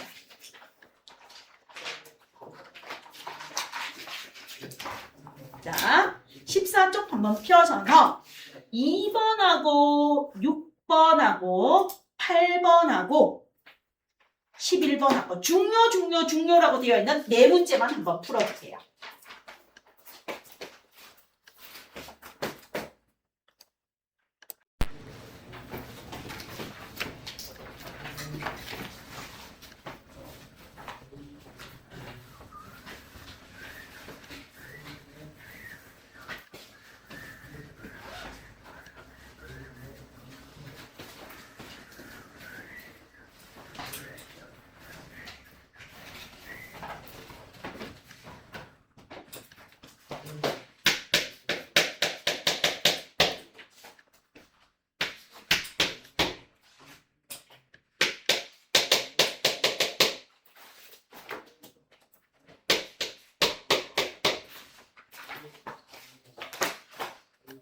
자, 그럼 문제 한번 볼게요. 14쪽에 2번 암모니아 합성에 대한 설명으로 옳은 것만을 있는 대로 골라주세요. 암모니아는 질소비료의 원료입니다. 맞아요. 그 다음에 니은 하버는 공기 중의 질소와 수소를 반응시켜 암모니아를 대량으로 합성하는 방법을 개발했습니다. 고온고압 촉매라는 철이라는 촉매를 이용해서. 그래서 요즘 뜨는 직업 중에 하나가 촉매예요. 왜냐하면 촉매가 반응 속도를 빠르게 해줄 뿐만 아니라 반응을 시키는 데 들어가는 에너지를 줄여주는 거예요. 그래서 이 촉매를 연구하는 쪽이 뜨고 있습니다. 아주 중요하게 생각하고 있고요. 자, 그 다음 디귿. 암모니아를 대량 생산으로 인류의 식량 문제를 해결했어요. 식량 문제. 의류 문제가 아니고 식량 문제. 의류는 합성, 섬유. 그래서 답은 기억, 니은 하셔서 3번 해주시면 되겠습니다. 2번에 답 3번. 자, 6번 갑니다. 다음은 화학이 인류 문명의 발전에 기여한 사례입니다.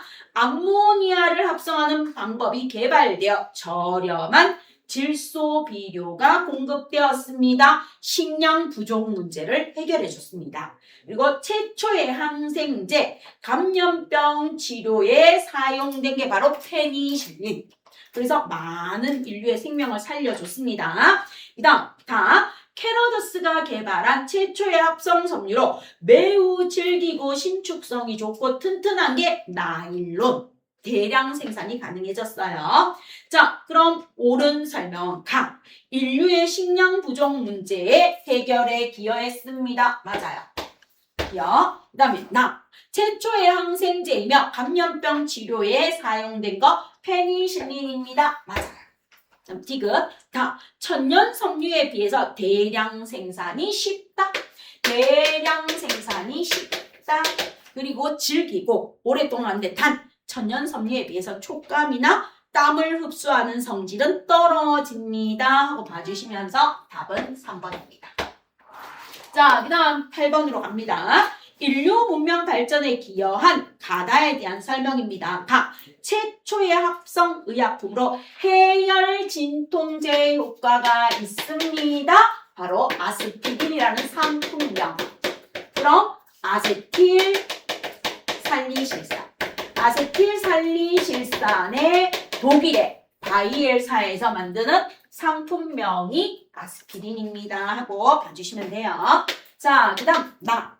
최초의 합성 섬유로 의류, 텐트, 낚싯줄, 밧줄, 칫솔 등이 만드는 게 나일론. 미국의 캐러더스가 개발했는 나일론이 최초의 합성 섬유입니다. 이 나일론을 뽑을 때 천천히 뽑으면 칫솔 모가 되고 빨리 뽑으면 스타킹을 만들 수 있습니다. 가는 섬유. 자, 그 다음에 모래에 포함된 이산화규소를 원료로 만들며 투명해서 건물의 외벽이나 창 등에 이용하는 게 바로 누구입니까? 유리입니다. 그래서 답은 몇 번입니까? 3번입니다. 자, 그 다음에 이제 11번 갑니다. 화학이 인류 문제 해결하고 인류의 문명 발전에 기여한 사례로 옳지 않은 것은 플라스틱이 개발되어 다양한 생활용품에 이용이 가능해졌다. 맞아요. 그다음 다양한 의약품이 개발되어 인류의 평균 수명이 연장되었다. 맞고요. 질소 비료의 원료인 암모니아의 합성으로 식량 생산량이 증가했다. 맞고요. 천연 섬유의 개발로 신축성이 좋고 튼튼한 어류를 사용했다. 천연 섬유가 아니고 합성 섬유. 합성 섬유의 개발입니다. 합성 섬유. 그다음 철의 재료로 철도, 대형 교량, 선박 등을 만들고 고층 건물을 만들면서 우리의 주거 문제를 해결해 주었습니다. 이렇게 봐주시면 되겠습니다. 자, 그럼 10분간 쉬고 들어갈게요. 자, 그럼 이제 화학과 우리 생활에서 마지막 부분 설명 들어가면 될 것 같아요. 화학이 현대 사회에서 어떤 영향을 미쳤습니까? 일상생활에서 이런 현상을 주고 화학과 현대 과학과 기술 사회 발전입니다.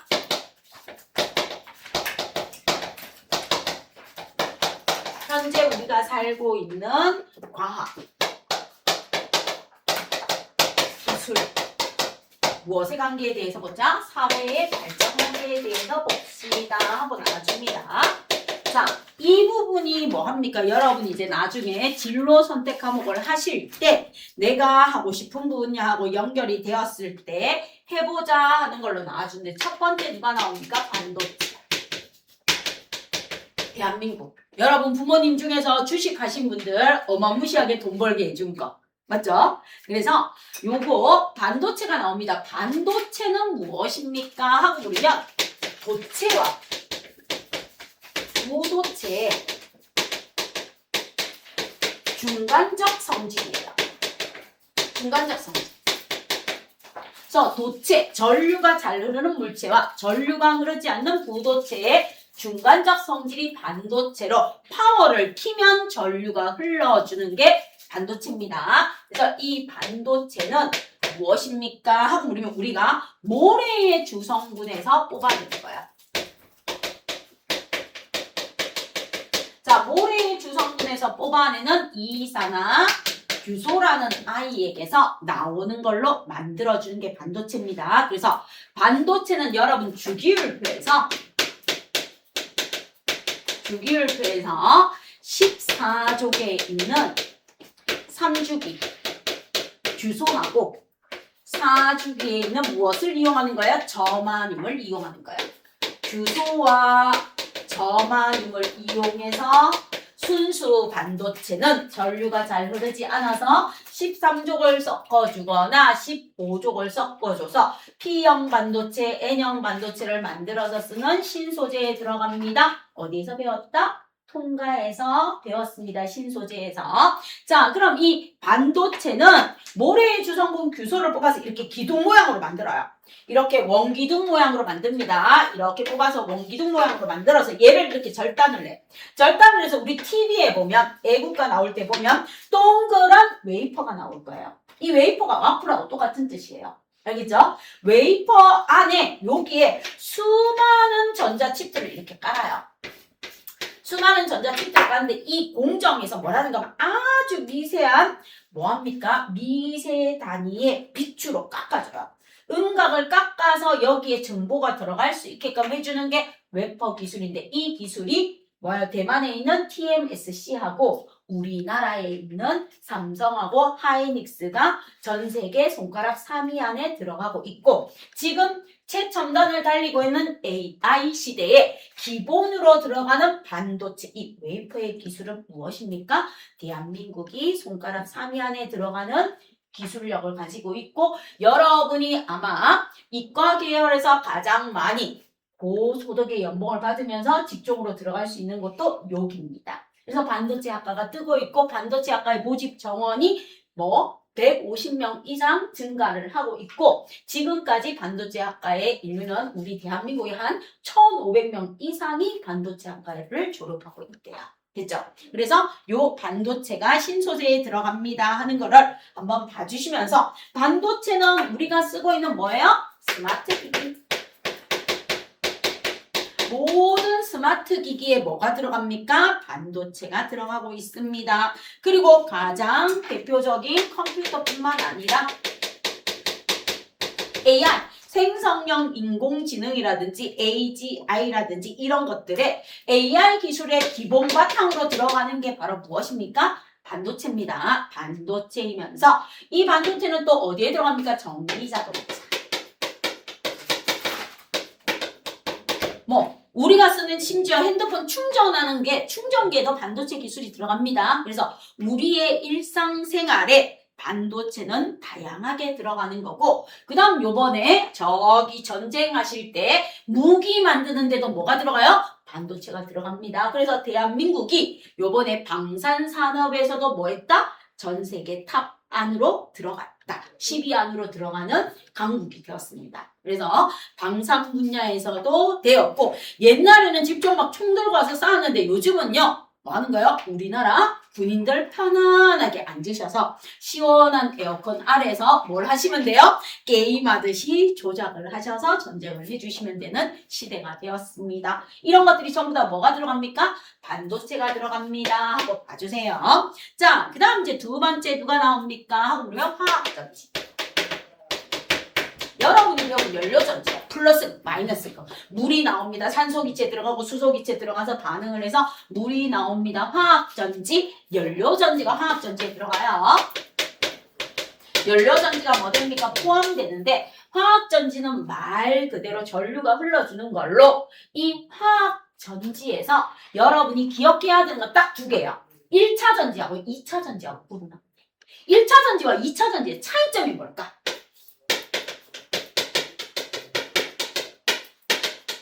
화학전지에 들어가는 거예요. 1차 전지는 뭘까? 바로 우리 건전지. 리모컨이나 여기에 들어가서 한 번 쓰고 뭐 하는 거야? 버리는 거. 알겠죠? 그러니까 그 TV에 보면 옛날에 토끼 뛰어가는 거 뭐 듀라셀이나 뭐 이런 거 있죠? 에너자이저 이런 건전지. 1차 전지가 바로 뭐다? 건전지를 말해줍니다. 건전지. 한 번 사용하고 버리는 애. 한 번 사용하고 버리는 애가 1차 전지에 들어가는 거. 얘는 뭐예요? 충전해서 계속 사용할 수 있는 거.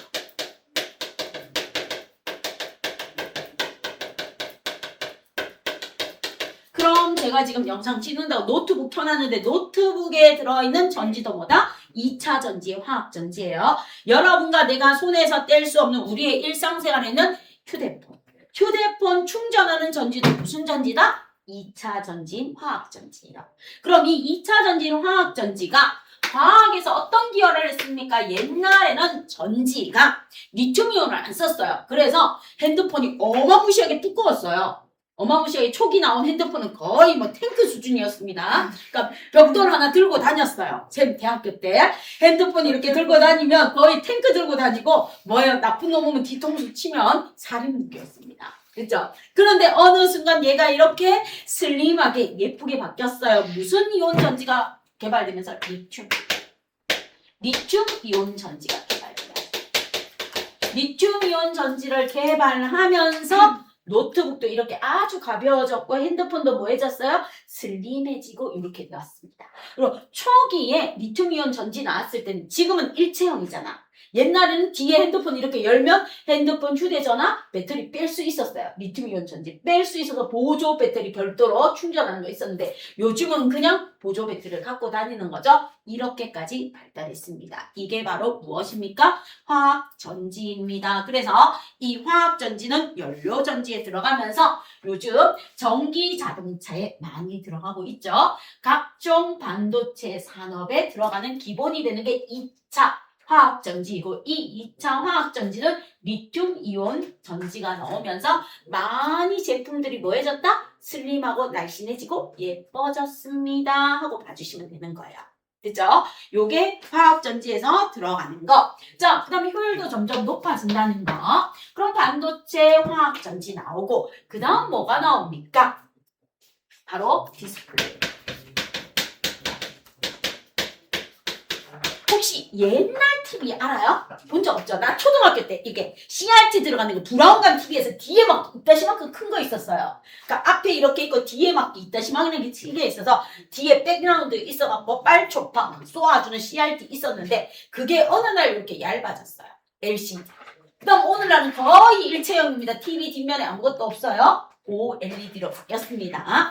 자, 그럼 이 디스플레이에 LCD라는 뭐가 있어요? 액정이 있어요. 액정. 액정이라는 아이가 들어가면서 무엇을 합니까? 하고 그러면 이 액정이 바로 무엇이다? 이거예요.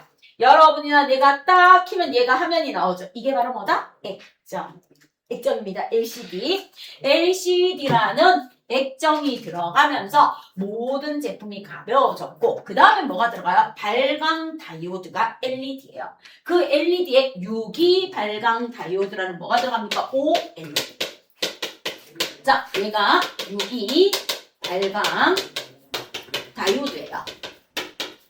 어디에서? 우리 LG에서 만들어서 전 세계적으로 히트 치면서 OLED가 나옵니다. 그럼 옛날에는 뒤에 CRT에서 막 브라운관이 있고 전원이 공급되어서 백라이트가 있고 빛을 쏘아줘야 화면이 나오고 막 이랬는데 이런 것들이 다 필요 없어요.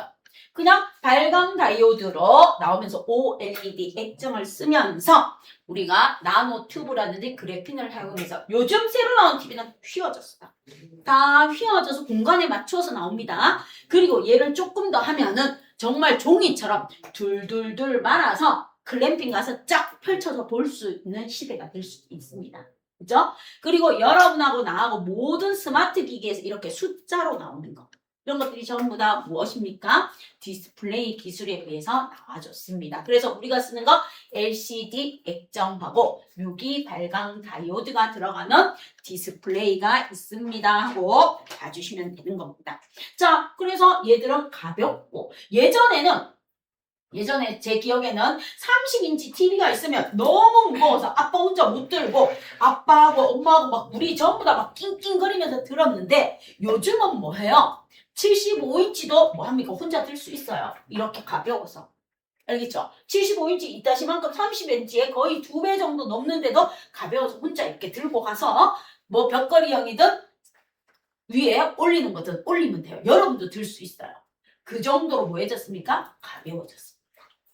이게 바로 뭐다? 디스플레이입니다 하고 봐주세요. 자, 그 다음에 무엇이 나옵니까? 하고 보면요. 화학이 발전을 하면서 화학이 반도체에 기여했고 화학 전지에 기여했고 디스플레이에 기여를 했고 그 다음에 의약품 개발에도 무엇이 기여를 했습니까? 하고 보면 현재 우리가 살고 있는 시대에 있는 누가요? 화학이 기여를 했습니다. 그래서 무엇을 만들어냈습니까? 팬데믹인 코로나 시대에 mRNA. RNA가 뭔지 DNA가 뭔지 구분하고 있죠? 그쵸? DNA와 RNA의 차이는 뭐예요? DNA와 RNA의 차이는? 그냥 나왔으니까 한번 물어보자. 기억하는지. DNA와 RNA의 차이는 뭐예요? 유전자. 자, DNA는 유전 정보를 저장하고 있는 핵심이죠. 그럼 RNA는 유전 정보를 뭐 하는 역할을 하는 아이예요? 전달. 그럼 DNA를 사람으로 치면 회장님에 들어가면 RNA는 누구에 들어간다? 비서에 들어간다라고 보시면 돼요. 비서에 들어간다고 보시면 되고 DNA는 핵 속에 들어있으면서 자신의 유전 정보를 저장하고 있는 아이예요. 염색체 안에. 그래서 DNA는 디옥시리보스 또는 다이옥시리보스라고 해서 가지고 있는 아이로 DNA는 아데닌, 구아닌, 사이토신, 타이민을 가지고 있는 거죠. 염기가. 그리고 이중 가닥 구조가 DNA입니다. 그럼 RNA는 단일 가닥 구조로 DNA의 유전 정보를 전달하는 역할을 하는 아이입니다. 전달하는 역할을 하는 아이면서 이 RNA는 아데닌, 구아닌, 사이토신, 타이민이 아니고 이런 우라질에서 유라실을 가지고 있으면서 DNA의 유전 정보를 뭐 해줍니까? 하고 물어봐요. 그럼 뭐 해주면 돼요? 전사 번역 들어가는 단계로 갑니다 하는 거 나오죠. 그럼 요 mRNA 바이러스예요. 이 mRNA를 이용해서 뭘 만들었어요? 코로나 바이러스에 대항하는 항 바이러스 뭘 만들었습니까? 백신을 만들었어요. 이 백신을 만들어준 게 뭐다? 화학 발전이다. 그럼 옛날에는 이러한 백신을 만들려면 최소한 10년 이상 걸렸는데 요번에 코로나 팬데믹 했을 때 3년 안에 나올 수 있었습니다. 그리고 앞으로 의약품은 누구한테 돌리면 돼요? AI한테 돌리면 돼요. AI는 365일 24시간 파업한다 안 한다? 안 해요. 충분한 전류를 공급하고 시원하게 해주면 얘는 파업 없이 계속 일하십니다. 그럼 옛날에는 이런 걸 만들면 임상시험이라든지 이런 데이터를 거치는데 최소한 10년 이상 걸렸어요. 근데 요즘은 뭐예요? 2, 3년만 하면 끝나요. 2, 3년만 하면 끝나면서 나올 수 있는 이러한 의약품을 개발하는데 누가 기여한다? 화학이 기여하고 있습니다 하는 거예요. 그 화학이 기여해서 무엇을 만들어줍니까? 하고 물으면 항생제도 만들어주고 항바이러스도 만들어주고 항암제도 만들어주고 그 다음에 뭐도 만들어줍니까? 백신도 만들어주고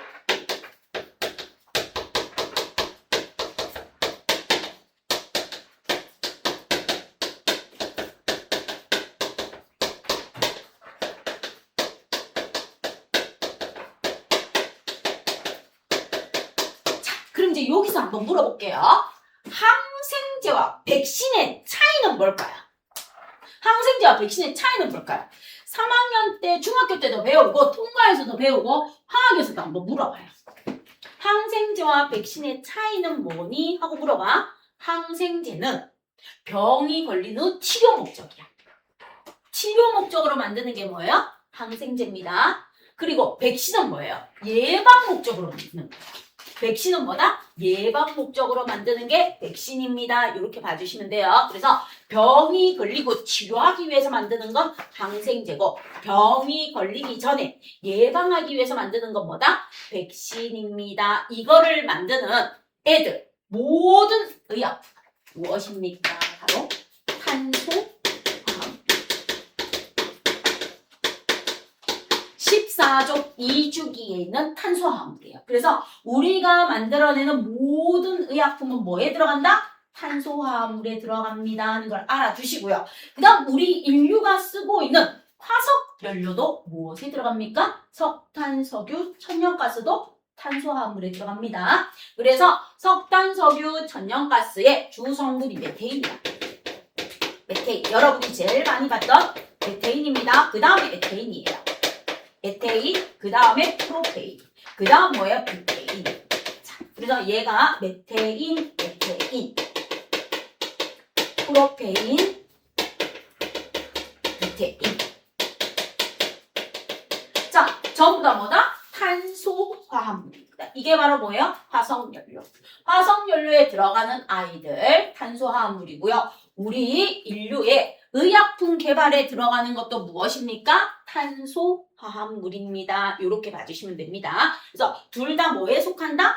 탄소화합물에 속합니다. 탄소는요, 14족 2주기 6번 원소이고, 원자과 전자, 가장 마지막 전자 껍질에 전자가 몇 개 있다? 4개 있어서 최대 4개의 공유결합이 가능합니다 하는 거 여러분이 배웠을 것이라고 기억해요. 이 탄소화합물을 이용해서 우리는 다양한 의약품을 만드는데, 의약품에서 2개가 있어요. 자연에서 얻어서 만드는 의약품이 있습니다. 그게 대표적인 게 항암제예요. 항암제가 뭔가 하면 주목나무라는 게 있어요. 이렇게 소나무과 비슷한데 빨간색 열매가 달렸는데 앵두처럼 안 생겼고 주목열매예요. 그 주목열매에서 우리 암을 치료하는 연료를 뽑아내서 만들어냅니다.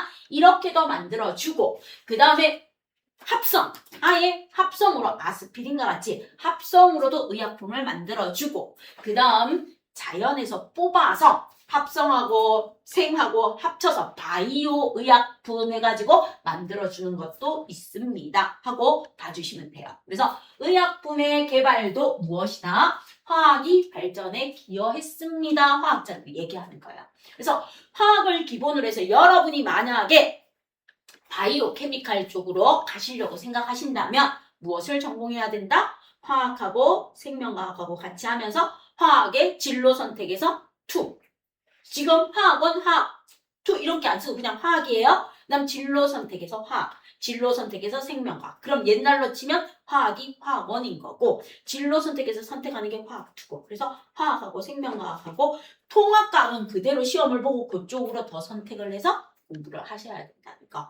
그럼 내가 이쪽이 아니고 전문학이나 뭐 이쪽으로 생각을 하고 있다. 그러면은 생명과학하고 화학보다는 물리하고 지구과학 쪽으로 더 많이 추가를 해주시면 됩니다. 그죠? 나는 나로 우주센터에 가서 근무하겠다. 뭐 이런 생각이 있거나 나는 방산업체 가서 무기 만드는 걸로 가고 싶다. 그래도 물리, 화학 위주로 해주면서 거기에는 생명도 필요합니다. 왜요? 생화학 무기도 있기 때문에. 그렇게 해서 한번 생각해 보시면서 나중에 진로 선택할 때 봐주세요. 그럼 이제 의약품 개발에서 우리 코로나 때 빅히트 친 게 진단키트예요. 진단키트. 자, 진단키트도 뭐에 들어갑니까? 화학에 의해서 만드는 거. 옛날에 진단키트는 제일 많이 쓰는 게 임신 여부. 임신 여부를 확인하는데 진단키트를 제일 많이 썼어요. 전 세계적으로.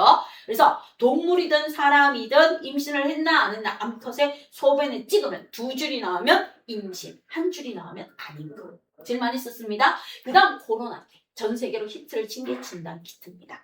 알겠죠? 아주 간단하게 PCR이 아니고 아주 간단하게 하는 진단키트가 뭐였습니까? 의약품 개발에서 중요한 역할을 한번 했습니다 하고 봐주시면 돼요.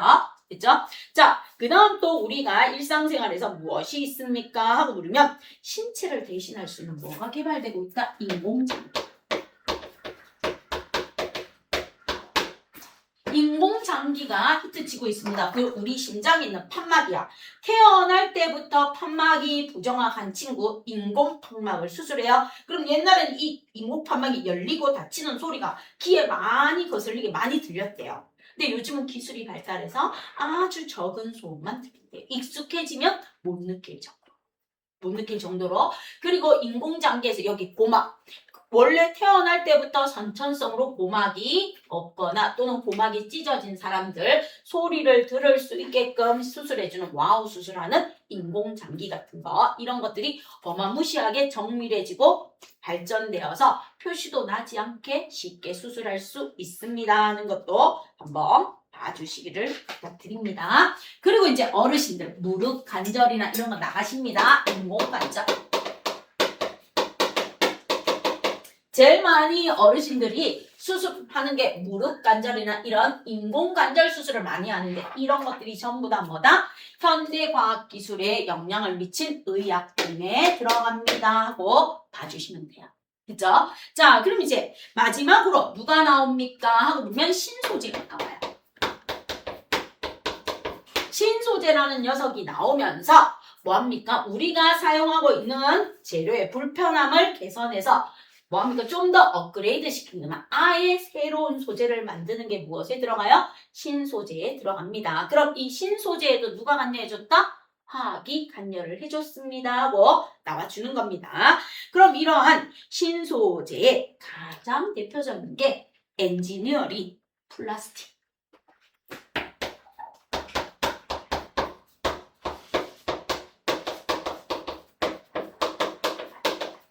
자, 이 엔지니어링 플라스틱이 우리 산업 현장의 3D 프린트. 그래서 3D 프린터로 뽑아냈을 때 엔지니어링 플라스틱을 이용해서 아주 튼튼한 건물도 지을 수 있고 물체도 지을 수 있는 시대가 되었습니다 하는 게 나와줍니다.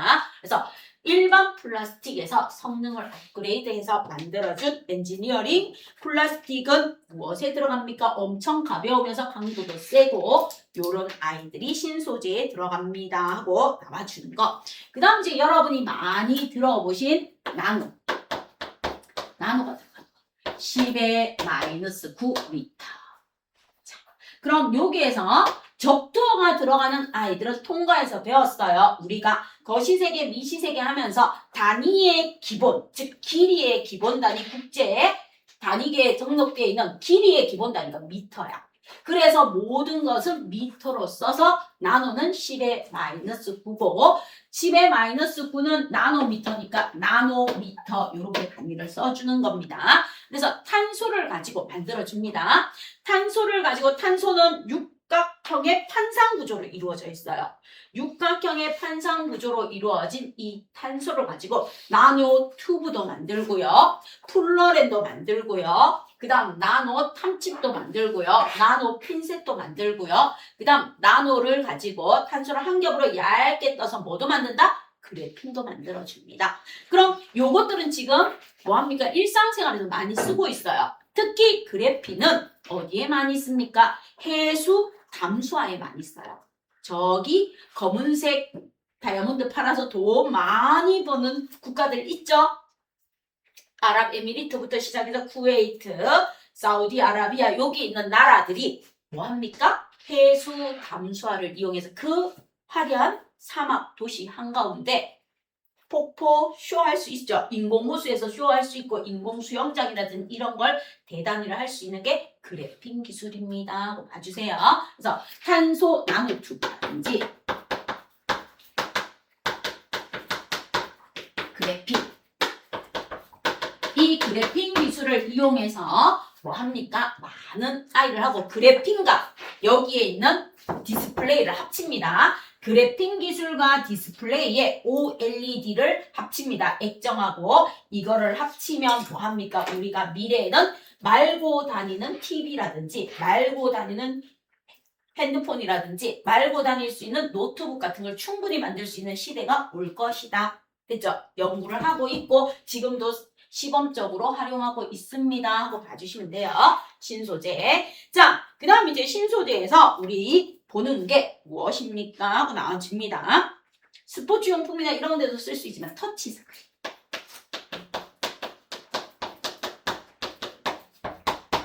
자, 우리나라 은행 또는 여권 발급받으러 가시면 전부 다 뭐예요? 전자서명하죠? 맞죠? 전자서명하지 인감도장 찍고 가서 찍는데 아무도 없어요. 우리 주민센터나 뭐 이런 데 가서 업무 볼 때 전부 다 뭐합니까? 터치하시면 돼요. 지문인식이나 터치로 사인하시면 돼요. 이 터치 스크린인데 옛날에 초기에 나왔을 때는 우리 인간의 몸에 물이 있죠. 그리고 우리 인간의 몸에 뭐가 있어요? 전해질이 흘러요. 전해질이 흐릅니다. 그러면 우리 인간의 몸에서 살짝의 뭐가 나와요? 전류 자기장이 나와요. 그 자기장에 의해서 터치를 해서 쓰는 부분이었어요. 근데 이게 뭐합니까? 가끔씩 오작동을 하니까 요즘은 압력이에요. 그냥 눌러서 이름만 써주면 제대로 쓰죠. 여기죠. 그래서 압력에 의한 터치 스크린으로 신소재가 개발되었습니다. 이게 바로 뭐다? 화학입니다 하고 강조하는 거야. 너네가 이런 거 하려면 화학을 해줘라. 왜냐하면 화학을 많이 선택해야 화학자들이 뭐합니까? 유리할 거 아니에요. 그래서 화학이 필요한 걸 이렇게 막 쪼목쪼목 갖다 붙여서 설명을 해주는 거야. 그럼 이거는 화학만 해서 안 되고 모든 학문의 기본은 뭐다? 수학. 그 다음에 이런 학문의 기본은 뭐다? 물리. 수학과 물리 위에 화학이 나온 거예요. 그런데 여러분하고 수업할 때 쌤은 화학을 해야 되니까 화학이 이따시만큼 중요하다 얘들아 막 얘기를 해줘야 되겠죠? 그래서 지금 여러분하고 이렇게 떠들면서 수업하는 부분이에요. 자, 됐어요? 자, 그 다음 이제 무엇이 나옵니까? 여기서 만들어낸 인공관절이나 인공장기가 의약품에 들어가는 거에 이거를 개발하는 건 뭐예요? 신소재예요.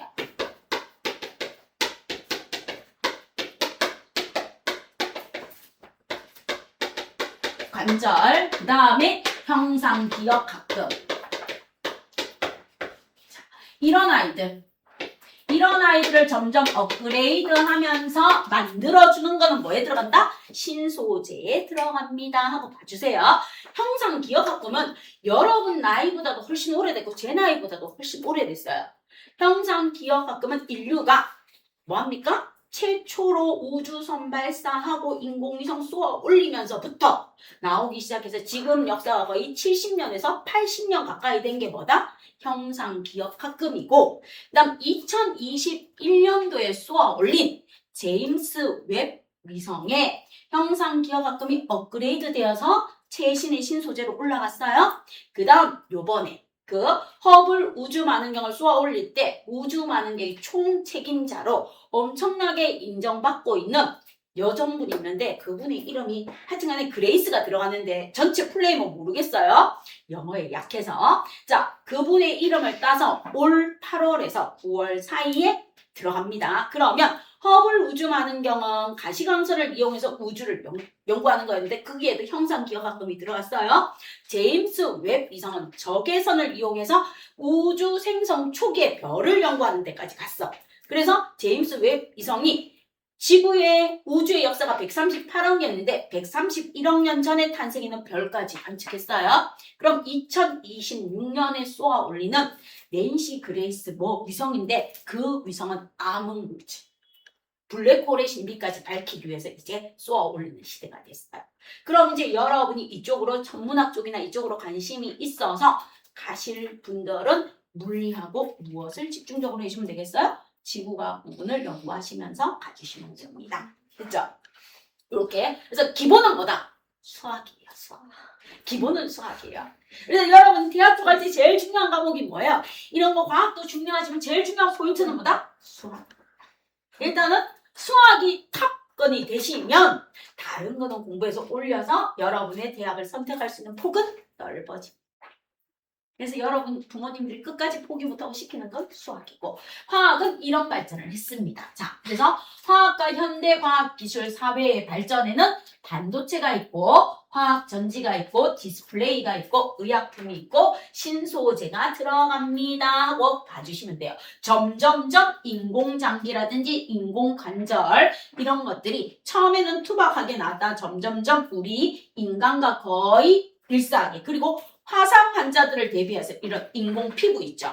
피부가 옛날에는 자기의 허벅지나 대퇴부나 엉덩이에 있는 피부를 떼서 이식 수술을 했는데 요즘은 인공 피부가 사람 실제 피부하고 거의 비슷해요. 뭐? AI.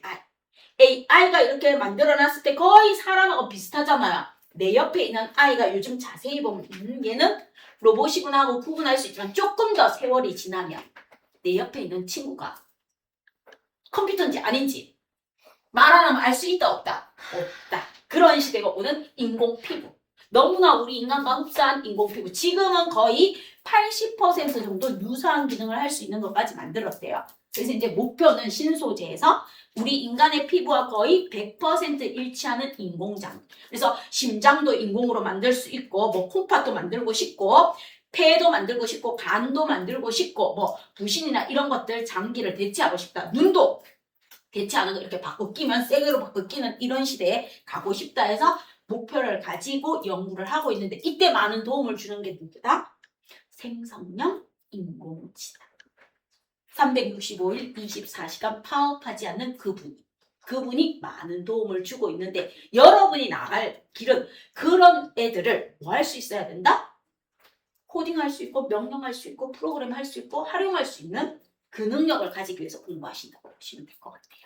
됐죠?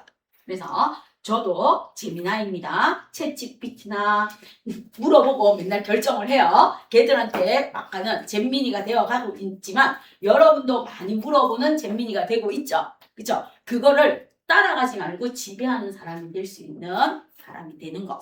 그런 거 하라고 이렇게 나와 있어요. 자, 그 다음 이제 마지막으로 화학의 지속 가능한 미래 발전에서 나오는 것 중에서 화석연료의 사용량의 대체 에너지를 개발해야 된다. 여러분 너무 많이 들어봤어요. 대체 에너지, 신에너지 개발해야 된다. 신재생에너지 개발하는데도 뭐가 기여한다? 화학이 기여하고 있습니다. 그럼 이제 화학자들이 요즘 뜨고 있는 거, 제일 뜨고 있는 것 중에서 하나가 뭔가 하면 지구온난화의 주범인 이산화탄소를 포집하는 기술.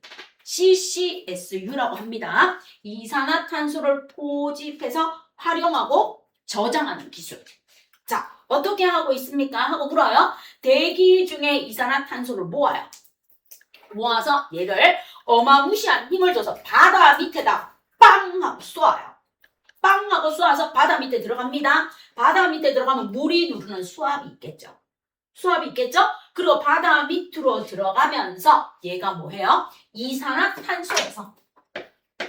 이산화탄소에서 뭐만 떼내면 산소만 떼내면 얘가 탄소가 돼요.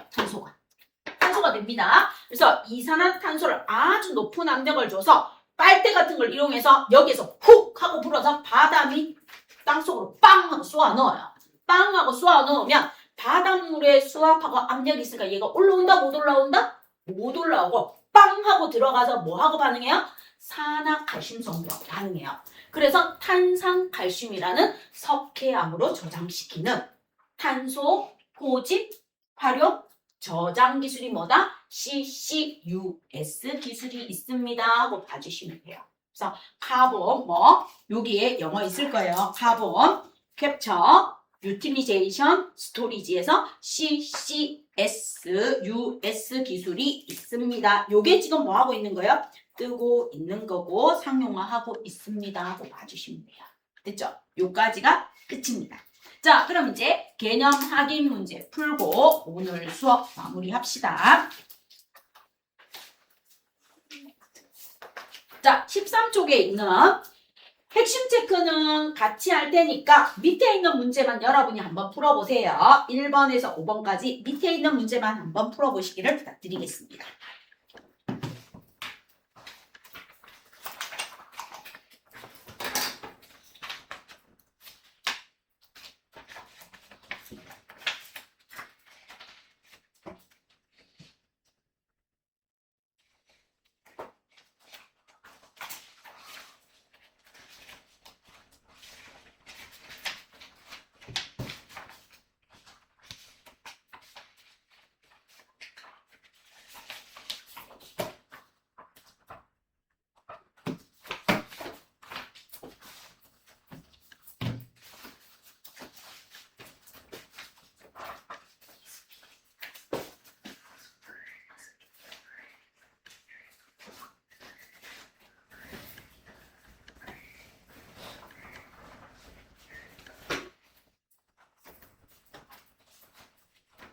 일단은 주기율표는 20번까지 족과 주기에 맞춰서 알고 계시죠? 20번까지 족과 주기에 맞춰서 알고 계시죠? 알고 계시기를 부탁드립니다. 못 알고 계시면 집에 가서 한번 봐주세요. 쓰시면서 한번 해주시기를 부탁드릴게요, 제가.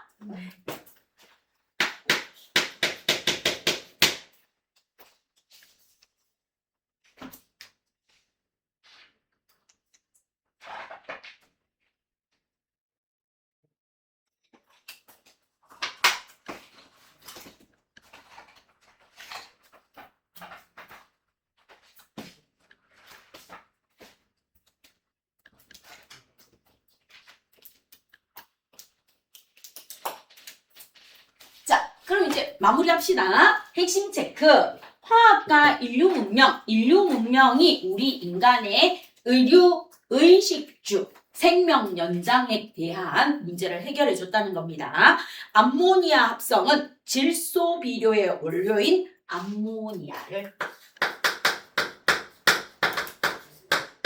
암모니아를 대량으로 합성하는 방법이 개발되어 식량 생산에 증가를 했다. 그래서 암모니아뿐만 아니라 살충제, 제초제, 비닐, 그 다음에 어업에서는 그물, 나일론 그물 등을 사용하면서 식량 생산이 개선되었습니다. 봐주시면 되고요. 의약품의 개발에서 최초의 합성 의약품인 상품명 아스피린. 원래 학명으로는 아세틸살리실산인데 상품명 독일의 바이엘 회사에서 만드는 거. 그 다음 최초의 항생제인 페니실린 등 다양한 의약품이 개발되었고 합성섬유는 미국의 캐러더스가 최초로 개발한 합성섬유 나일론. 그 다음 폴리에스트. 이런 합성섬유가 개발되면서 의류 문제를 해결해줬습니다. 그리고 합성염료. 영국의 버킨이라는 사람이 말라리아 치료제를 만들다가 우연히 발견한 모브라는 합성 염료가 개발되면서 다양한 컬러의 옷을 입을 수 있었습니다 하고 봐주시고요. 금속의 재련으로 철 재련하고 알루미늄 재련하면서 우리가 뭐합니까? 건설 현장에서 손쉽게 쓸 수 있는 시대가 되었고요. 인류 최고의 발명품이자 최악의 발명품이라고 불러주는 미국에서 베이클랜드가 뭔가 누가 발견했는 플라스틱. 이 플라스틱이 가공하기 쉬운 아이가 되고요. 그 다음 건축 재료, 강철, 시멘트, 철근, 콘크리트 구조, 유리를 이용해서 주거 문제를 해결했습니다. 자, 그 다음에 화학이 현대 과학과 기술 발전에서 규소와 저마늄을 이용해서 컴퓨터, 스마트 기기, 교통수단의 핵심 부분, 심지어 핸드폰 충전기에도 들어가는 그분, 반도체. 자, 그 다음에 리튬이온 전지로 대표되는 뭐? 화학전지. 화학전지, 1차 전지와 2차 전지가 있는데 우리가 충전해서 쓰는 게 2차 전지라고 생각해 주시면 돼요. 디스플레이, 액정, LCD와 유리 발광 다이오드. 그 다음 의료 분야에서는 항생제, 항바이러스제, 항암제, 백신 등의 다양한 것과 질병을 진단하는 키트, 인공장기, 인공관절 등이 나오고요. 그 다음 엔지니어링 플라스틱이나 탄소 나노튜브 그래핀과 같은 현상 기업과 같은 신소재가 개발되었습니다. 이렇게 정리해 주시고요. 1번 20세기 초 독일의 화학자 하버와 보슈가 공기 중의 주성분인 질소와 수소를 반응시켜 합성한 물질로 질소 비료의 원료가 되는 물질의 이름은 암모니아. 화학식은 NH3. 이렇게 써주시면 돼요. 2번 화학이 인류 문제 해결에 기여한 사실의 OX입니다. 암모니아를 대량으로 생산하게 되면서 저렴한 질소 비료가 공급되어 식량 생산량이 증가하였다. O. 그다음 합성섬유는 천연섬유에 비해 대량 생산이 쉽고 널리 사용되었다. 그래서 대량 생산이 어려워 널리 사용되는데 한계가 있었다. 천연섬유. 그래서 얘는 X. 다음 모래에 포함된 이산화규소를 원료로 만드는 건 유리입니다. 유리 투명하기 때문에 건물 외벽이나 창 등에 쓰입니다. 얘는 유리에 대한 설명. 그리고 2번은 천연섬유에 대한 설명. 자, 그 다음 3번 문제. 최초의 항생제이며 감염병 치료에 사용되어 수많은 사람의 목숨을 구했다. 페니실린. 다음 호프만이 합성한 최초의 합성 의약품으로 해열 진통 효과가 있습니다. 아스피린. 독일의 호프만이 해서 독일 바이엘 회사에서 만드는 거. 그 다음 정기적 성질의 도체와 부도체의 중간 정도의 물질이면서 컴퓨터, 스마트 기기, 교통수단의 핵심 부품으로 쓰이는 건 반도체. 그래서 답은 반도체니까 기억이라고 해주시면 돼요. 두 번째, 화학에너지를 전기에너지로 전환하는 게 화학전지. 2차전지. 우리가 많이 쓰는 게 2차전지. 충전해서 쓸 수 있는 화학전지 2차전지입니다. 그래서 이것입니다. 해주시면 돼요. 그 다음 마지막 5번. 반도체 연구와 개발, 생산 공정에 화학과 관련이 없다가 아니고 화학과 관련이 있다.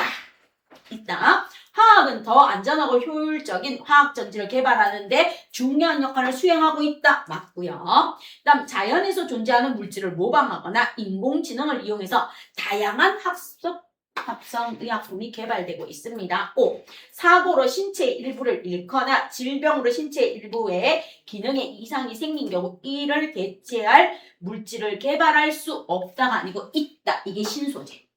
있다. 그래서 얘는 X 있다라고 해주시고 X 해주시면 끝. 그럼 오늘 수업은 여기까지입니다.